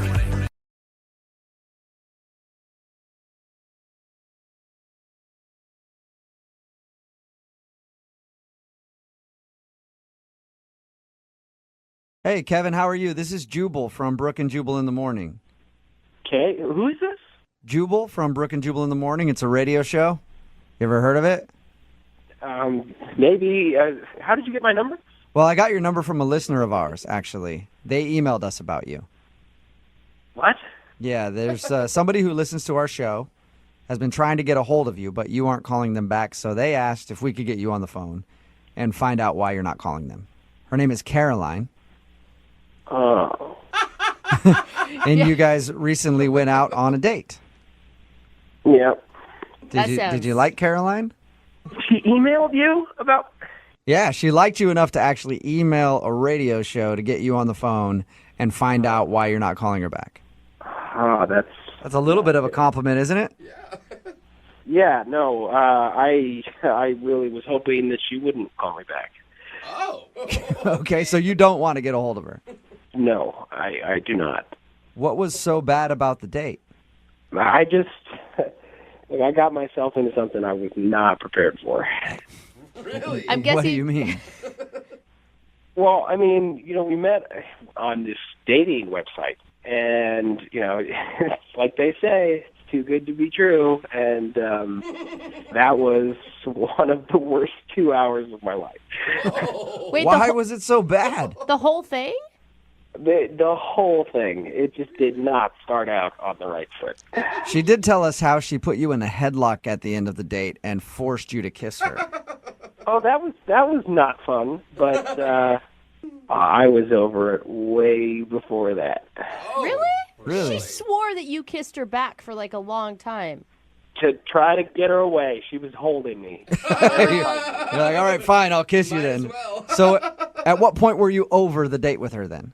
I was over the date within the first 10 minutes, I think. How could you be over a date in the first 10 minutes? That means that you're not even giving somebody a chance. No, well, we were going over the menu, and the whole time she's talking about how it's her cheat night and how she's got to get her macros and micros, and she just, every single item on the menu, she's talking about its nutritional, value. Yeah. And she goes into her bag and whips out this little blue pill, and she hands it to me, and I go, "What is this?" And she said, "It's a suppository probiotic." Did you just... A suppository probiotic? For her or for you? For me. She wanted you to take a suppository? I've known this girl for 11 minutes, and she hands me a pill and tells me to shove it up my What did you say? I kept saying no, and she just kept insisting that I take it. She's like, "Here, try it. It's really good for you." And I'm like, no, thank you. So after I finally made it clear that I wasn't going to take it, she says, "Well, excuse me, I have to go to the bathroom to take mine." Oh, so she leaves, goes to the bathroom. I'm sitting there wondering if she's being serious, then comes back saying, "Oh, it's so much better. I feel so much better now. Let's eat. Let's have a fun date." Describe that exchange to me again. It's one of the weirdest things I've ever heard. She hands me this pill, and she goes, "Do you know what this is?" And I said, "No, I don't know what it is." And she goes, "Oh, it's a probiotic, specially designed to help promote healthy colon ecology or something." It's colon digestion, if you were listening correctly. What? Hey, Kevin, that's Caroline. She's actually on the other line. Caroline, you were supposed to wait until I called you into the conversation. Yeah, I honestly couldn't even wait. I was tapping my feet over here. Like, are you serious right now? Oh my God, really? I was nice enough, first of all, to share my stuff. I mean, that's expensive stuff, okay? And it's for your digestion. It's for your health. I was just trying to be nice and share my knowledge and share what I know. And yes, it was my cheat night. And honestly, I wasn't going to ruin my digestion for a date, okay? Somebody that I only knew for 11 minutes. Look, Caroline, if you want to go take a suppository, go right ahead. Go to the bathroom. You don't have to tell me. And you don't have to encourage me to join in. I know, but I was just trying to be nice, okay? You were asking me so many questions about fitness, and you were letting me talk about it. No. You were talking about fitness incessantly, so I was being polite and asking you questions because it was obviously what you wanted to talk about. Well, no offense, but how do you think my body got to look like this if I didn't do all of the things I was talking about? It's good for you. That's why I offered it in the first place. It's gross. That's why I said no. Carly, do you really not see a problem with asking someone to take a suppository? Thank you. I offered it, okay? I offered it. I was nice enough to pull it out of my bag. I let him know what it was about, what it was for. And those suppositories I make myself at home, okay? And I keep them in my bag whenever I know I'm going to have a cheat meal. You make them yourself? Yeah. That's so weird. Yeah, I make them myself. What's wrong with that? She makes her own butt pills. That's impressive, Caroline. Homemade suppositories? Yes, I make them myself because I'm trying to make a fitness line that I want to push, and this is like my baby. This is my number one genius idea, okay? So I've been working on it really, really hard. So, Kevin, she was just trying to share her love of suppository supplements with you. That's all. Why can't she push it at the gym? Why does she have to push it over cocktails? I don't see what the big deal is. I mean, look, you know, for my profile that I'm into fitness, I'm very heavy into it. You know, I'm not talking about the fitness. It's one thing to talk about fitness. It's another thing to try to get me to put a pill up my butt. That is a good point. Like I offered to put it in there for you. Okay? I don't understand what the problem is. Hey, Kevin, would you like to go out on a second date with Caroline? No! Are you sure? You're positive? Final answer. I don't even want to go out with this guy anyway. Kevin, you are just not the person that I want at all in my life. So, no thank you. Caroline, maybe in the future, just take it easy on the suppositories for like the first 20 minutes. You know what? I'm not going to change who I am for anybody. So I'll just make sure I look for somebody that is as into fitness as I am, and that's it. Like, I will not change myself. All right. I will bring those suppositories, and I'm going to make a lot of money. You go, girl. You do you. All right, well, I'll find you a date, Caroline. Text in right now, 78592, if you're not scared to put a pill in your butt on the first date. I will hook you up with Caroline. Me and the girl on the phone for the second date today have a lot in common. Oh, no. We're both fitness models. Oh. Caroline, have we ever worked together before? Maybe in our dreams. I don't know. I thought maybe I might have posed as your before picture. I'm a fitness model, but I pose as the before shot. Yeah, I see. Not That the makes after sense shot. now. I recognize it. But Carolyn did email in for a second date. Tell us a little bit about the guy that you want to call today. Oh, my God, Kevin. He's such a nice guy. I met him on a dating app, and he kind of struck me. Like, I loved his profile, loved what he had to say about himself, and I think the thing that attracted me most was he wasn't a meathead. You know, I'm kind of used to these meatheads. Like, in the fitness industry, a lot of these guys are jerks. Can I ask, on your dating profile, do you say that you're a fitness model? I do, and in my photos, you can see it as well. Does that really serve you well? Because I feel like you would just get hundreds of replies from the exact guy you said you don't want to date.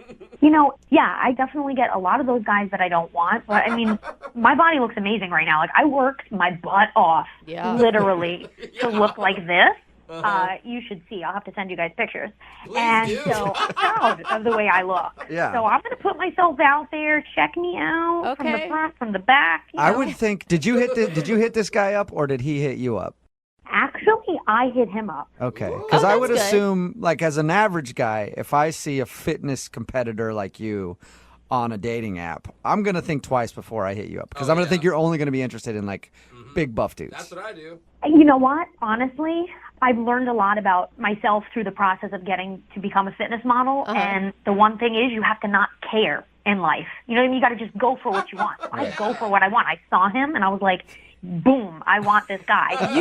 You sound like a very intense person. Go get her. Yeah. What about this guy made you say, boom, I want him? First of all, his smile totally like captivated me. And honestly, he was the only guy that I've seen on this dating app that did not have a shirtless picture. That's a plus. And I'm like, I see way too much skin on these dating websites. I'm like, oh my God, a guy wearing clothes. This is refreshing. I love how high the bar is set. It really is. So different between men and women because guys look for the exact opposite. We're like, gross, she's wearing a shirt. There's no bikini I don't want to pics date at her. all. No way. Completely. What did you guys decide to do for your first date? We had intentions of like bar hopping, but we were so like talking so intensely, we never even left the restaurant. Oh, wow. So it was an awesome date. I mean, I was blown away. Did you end up with a kiss? Yeah, but not in the most conventional of ways. What does that mean? What does that mean? If you consider like putting him in a headlock, kind of, sort of. Did you Put him just in a say you headlock? put your date in the headlock? You know what? I was waiting and waiting and waiting for him to make his move, and he wasn't going for it. And I had a choice to make. It was either go home and not know, what the kiss was going to be like, or go in for the kill. And I went in for the kill. So you put your date in a headlock and kissed him? Yes, I did. Oh, romantic. Okay, do you think that could be the reason he's not calling you back? He was laughing about it, so I really don't think it turned him off, to be honest with you. And, in this day and age, the chick should go for what she wants. I mean, why not? But you You shouldn't. take that kiss, even if it's by force. It doesn't matter. I don't think anyone should be physically forced into kissing, but that's just me. I mean, I didn't throw him down, but, Can we paint the picture just one more time here? Did he know it was coming, or was it just out of the blue? No, it wasn't out of the blue. I mean, we were messing around. I knew he was nervous. I knew he kind of wanted to kiss me, but I think he was feeling me out. And I just was like, I don't have time to wait for this guy. We're adults here. And so I I pushed him and he pushed me, and we're just messing around playing. And then I just put him in a headlock, went in for the kill. Right. And then, the kiss lasted for a while. So it was, Oh, so he did kiss you back for a good amount of time. It wasn't like he was just wanting you to get off him. Yeah. no, he didn't want me to get off him. Okay. Definitely not. Oh my gosh. Nice. All right. And how long has it been since you guys talked? About a week and a half. Okay. He won't answer my text, and I tried, playing it cool. When we were on the date, I was joking around with him. I was a little drunk. We were both a little drunk, and I was like, I could probably bench press more than you, and And so I kind of threw him a text, and I was like, hey, when are we going to, bench press together and have this competition? And blah, blah. Trying to be flirty. And maybe he's scared, I'm emasculating him. Yeah. Is he into fitness too? Because it seems like you're only talking about fitness when you're retelling this story. He's an average guy, nice physique, tall. He's got muscles, but he's not into it like I am. I'm definitely count my macros, bring my meals with me everywhere. But I went on a cheat meal. I went on the date the night of my cheat meal. So it was a big deal for me. So, and I kind of broke it down for him. I was like, this is how it works. This is how I hit my macros. What the hell is a macro? It's it's a nutrition thing. Yeah, I mean, it's macronutrients. Basically your proteins, carbs, and fats divided into percentages per day. That sounds like a horrible date topic to me, but okay. Yeah, they're still so confused. All right, well, we're going to play a song, come back, and then find out if you get a second date or if you're going to get ditched. Awesome. Thanks, guys. Okay, hang on. Need LASIK? Trust the experienced team at the LASIK Center at Evergreen Eye Center. No glasses, no contacts, no limits. What will you do? LASIK at evergreen.com. Moving 92.5. Brooke and Jubal's second date update. Today's second date update is going to be a challenge. Okay. I'm going to issue a challenge to everybody in studio.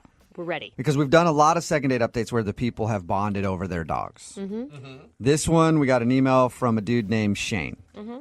Same thing. They bonded over their dogs. We'll talk to him in a second. But the challenge is to not make any dog jokes because we've done this a bunch and we always make the same jokes. So okay. Let's see if we can get through this without making dog jokes. But that's what we do good is we retell the same jokes over and over and over again until there's no humor left in them at all. I know, and I think we've run the course on dog jokes, so we have to try not to do it. It's going to be rough. No, I couldn't help it. See, I couldn't even help it. I did it. It's going to be very difficult. I should have used a different word. But Shane is on the phone for a second date update. What's up, Shane? How are you? Hey, how's it going, man? Pretty good, man. So your email said that the girl you want to call today, you guys bonded over dogs?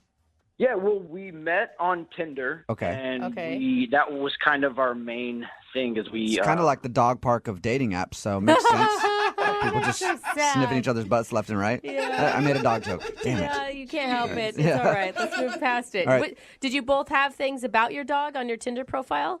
We both had pictures of our dogs in our profile. So, like, to me, that's a good sign. I like to date dog owners because my dog, Charlie, is like, like a major part of my life. Yeah, of course. So when the girl has a photo of a dog, you're like, bam, at least we already know we have that in common. Yeah, you have a similar interest, unless their dog's an a-hole when you meet them. Which happens, but... Right, but then you know immediately that you don't want to date them because if they're a bad dog owner, that's even worse than someone who doesn't even own a dog. Yeah, and a lot of times if someone has a baby dog, that means that they're kind of going to be baby too. Yeah. Dogs are a lot like the owners. What's the name of the human that you went out with, though? Her name's Alana. Alana, all right. And did she hit you up on Tinder or you hit her up? I think I hit her up. Okay. You don't really remember. Did you guys end up going somewhere with your dogs? Yeah, we did. We went on a date to this bar that lets you bring your dogs there. It's like a dog patio. Okay, yeah. Those places are cool if you have a dog. If you don't have a dog and you wander into one of them, it's the most annoying place ever. So, Exactly. Did you guys have a good time there? I thought we had a great time. We got along really well. Our dogs were getting along. My dog humped her dog. Okay. I guess they were really getting along. You're like, hey, man, You're like, too soon. wait for that. We gotta invite her over for Netflix first, man. Come on, I actually did make a joke. I was like, don't worry, I'm not like my dog. That's pretty funny. great. That's pretty funny. And was there any awkward moments at drinks?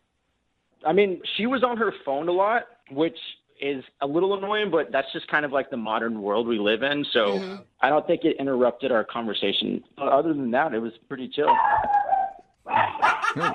Is that Charlie? Yeah. Charlie. Yeah, tell him to shut up. We're doing a second date update right now. It's not his moment to shine. He just wants to see that other dog again. He's all fired up. He's like, man, why isn't he calling back? He moved too fast. Yeah. Charlie was too fast, man. How did everything end with her? Did it seem like she liked you? Yeah, I thought it went really well. Like, the date was like 4 or 5 hours. Whoa. Yeah. That's really good. Then it ended with kind of a nice, sweet kiss at the end, and I invited her. Yeah. Okay. I'm a gentleman. I wasn't being creepy. It was just a normal thing. I invited her over. She declined. I took that very, smoothly, and then we went our separate ways thinking I would see her again. Did she decline like she was offended, or was it just like a no? I don't. No, it was just kind of like, I have to go to work in the morning. This has been nice. Let's talk again another day. Oh, yeah, if I come over to your place, I don't know what I would do. I would be up until the wee hours of the morning because. She has a southern accent. Yeah, thing in my now? mind she does Okay, right all now. Just in that one moment she does. I could see where that's a good sign too, though, that you spent so much time together. Because when you have a dog with you, if you need an out, your dog's the out, right? Like, oh, my dog isn't feeling well. My dog isn't. Yeah, my dog's sick, or I have to go feed my dog. Totally. I mean, 4 or 5 hours together is a really positive sign that she was enjoying herself. That's why I'm confused, because we were texting nonstop before, and then it's just like nothing. I haven't heard from her. So I'm like, what, did you move? Did you lose your phone? That has to be what it is. She must have moved. Yeah. She must have moved to where there's no cell service. I don't know. Yeah. I don't know. Is there anything that you can think of? Any reason that she doesn't want to go out with you again? Is it because my dog humped her dog? It could be. I don't know. Was she thinking I was using my dog as like a, like some weird way to pick up chicks? I don't. If I had to dig, that's the only thing I could think of. I'm a gentleman otherwise. Yeah. Okay. Yeah. You've said that a few times now, which means it must be true. All right. We'll play a song, come back, and then call her and get your second date update, okay? All right. All right, man. Hang on. Moving 92.5. Brooke and Jubal in the mornings. Second date update. I have to say I'm proud of us. Well, I'd say proud of you guys, actually. Yeah, we're on the second part of today's second date update. Shane is on the phone. He wants to call a girl named Alana. They bonded over their dogs. And at the beginning of the whole thing, I was like, no dog jokes, because we always do really bad dog jokes. I was like, I think we've run out. Yeah. And you guys have been very good. So far, there's only been a few really bad dog jokes, and those came from me, and I apologize. I've been thinking about some. I've been holding them in, though. His thank dog you. even hugged her dog, and we let go of it. I know. It was amazing. I mean, we all moved on. Yeah, and I screwed it up a few times, and I apologize. But I'll try to do better in this part of the second date update. I almost said bark right there. Yeah. See? But Shane is on the phone. He met Alana on Tinder. They went out to the dog park with their dogs and then went to a dog-friendly bar. There was an awkward moment where his dog humped her dog, but he doesn't think it's a big deal. They ended the night with a kiss, but now she's not calling him back, and he has no idea why, and we're about to give her a call. Shane, can you think of any other reason, or you're still like at a loss why she's not wanting to go out with you again? No, I can't think of anything. It could be simply that she found another option. I mean, that's the thing with Tinder is that there's always a better option out there, or at least you think that there is, right? Right. I mean, I'm a good guy. I'm not the most perfect person in the world, but I've never had trouble getting a second date. And you know what, Shane? Even with your imperfections, we still like you. Hey, I appreciate that. All right. I'm going to dial her phone number right now. Here we go.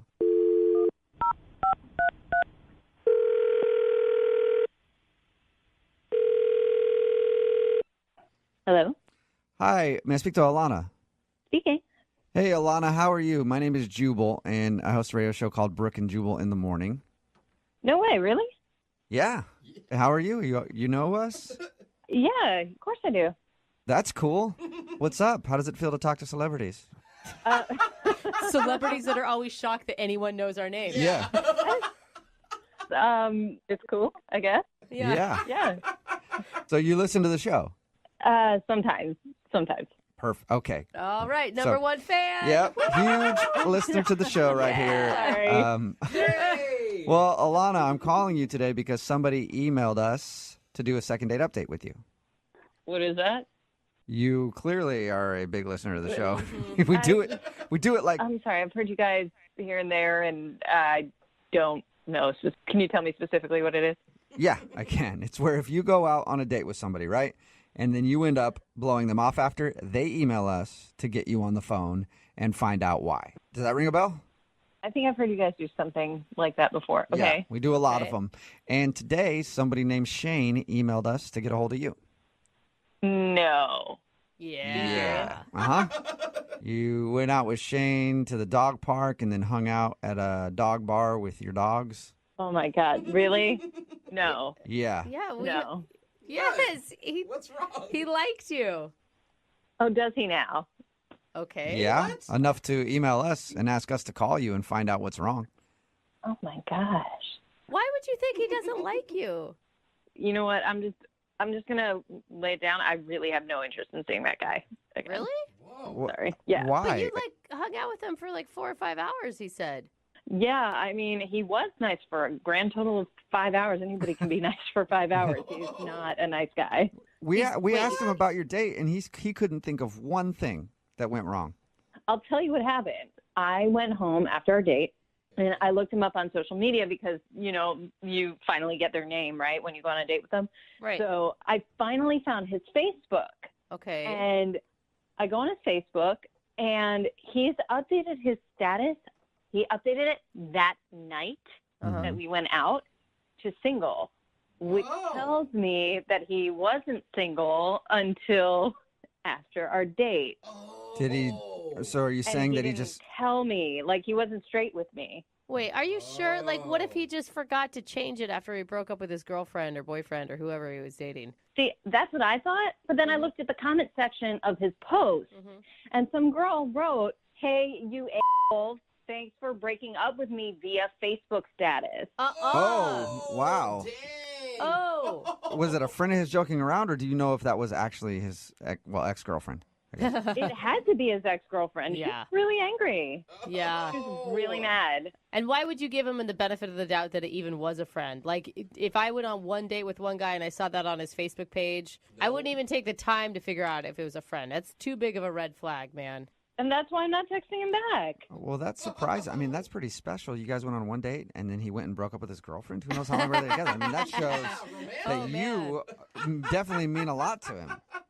You know what? I'm not walking down that road. Like, I'm not doing that. I'm not that kind of person. And you don't want to date someone that dumps people via Facebook. Maybe if he had been straight with me from the get-go, then we might have had a different conversation about it, but I'm not going to do that. I agree, and I don't like it when people hide things and when they're not upfront with people, and that's why I feel like it's a little late to tell you this, but Shane is on the other line listening and wants to talk to you. Are you kidding me? No, I'm not. Shane, are you still there? Yep, I'm right here. Hi, Alana. Wait a minute. What is going on here? Why did you guys call me to do this? Because Shane wanted to talk to you, and I only listen to Shane. Sorry. Shane, take a hint, man. Are you kidding me? No. I don't want to talk to you. Okay, just hold. I know that it looks bad, but like I'm not the type of person that would ever want to cheat on someone. So for me, well, your Facebook profile would tell me otherwise, man. Are you kidding me? Look, when we hung out, you have to admit we had a good time. Everything went well. So yeah, but you're a liar. You lied to me then, and you just lied to me again, dude.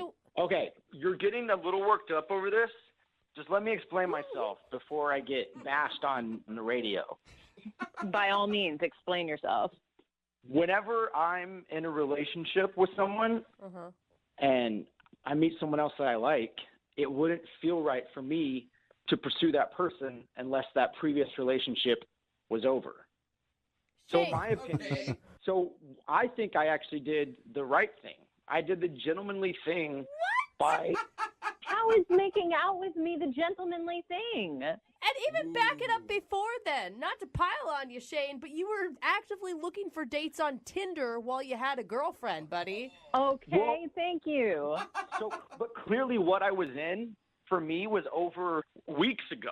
So why wouldn't you tell the girl that to her face? Weeks ago. Because I don't like to be single right now. So it's like Oh, okay. Oh, I see. When I met Alana, we got along better than I did with my ex-girlfriend. So I don't really see what the problem is here. Are you being serious? Move on.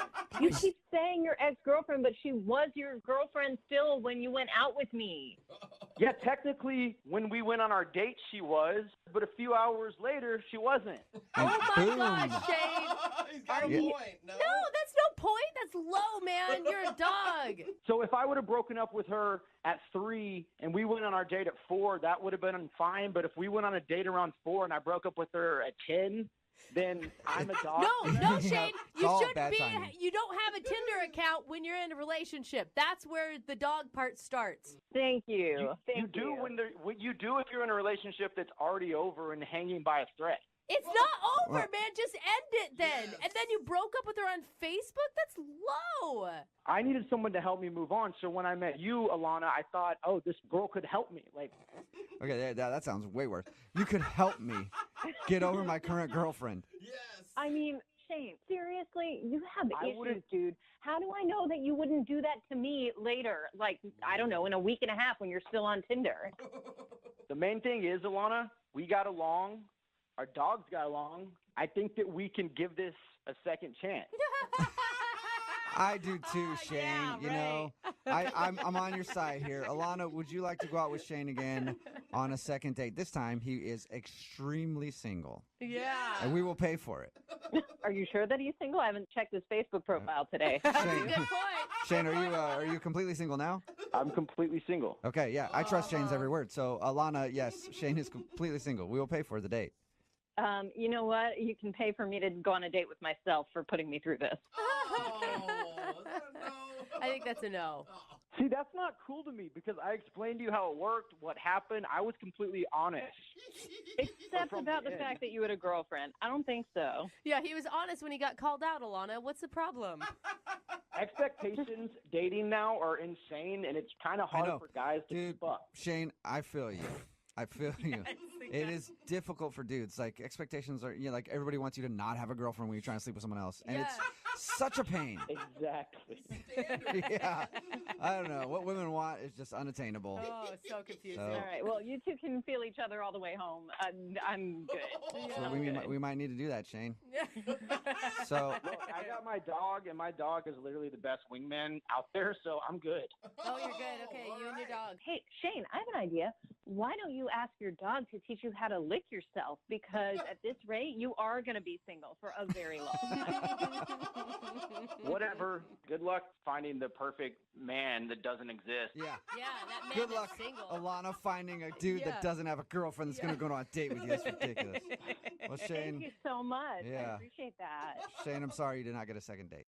Well, thanks for trying. I appreciate it. Yeah, no problem. And I thought it was going to work out. Doggone it. Yeah. You knew we had to do one more dog joke. Just one more. Brooke and Jubal in the morning.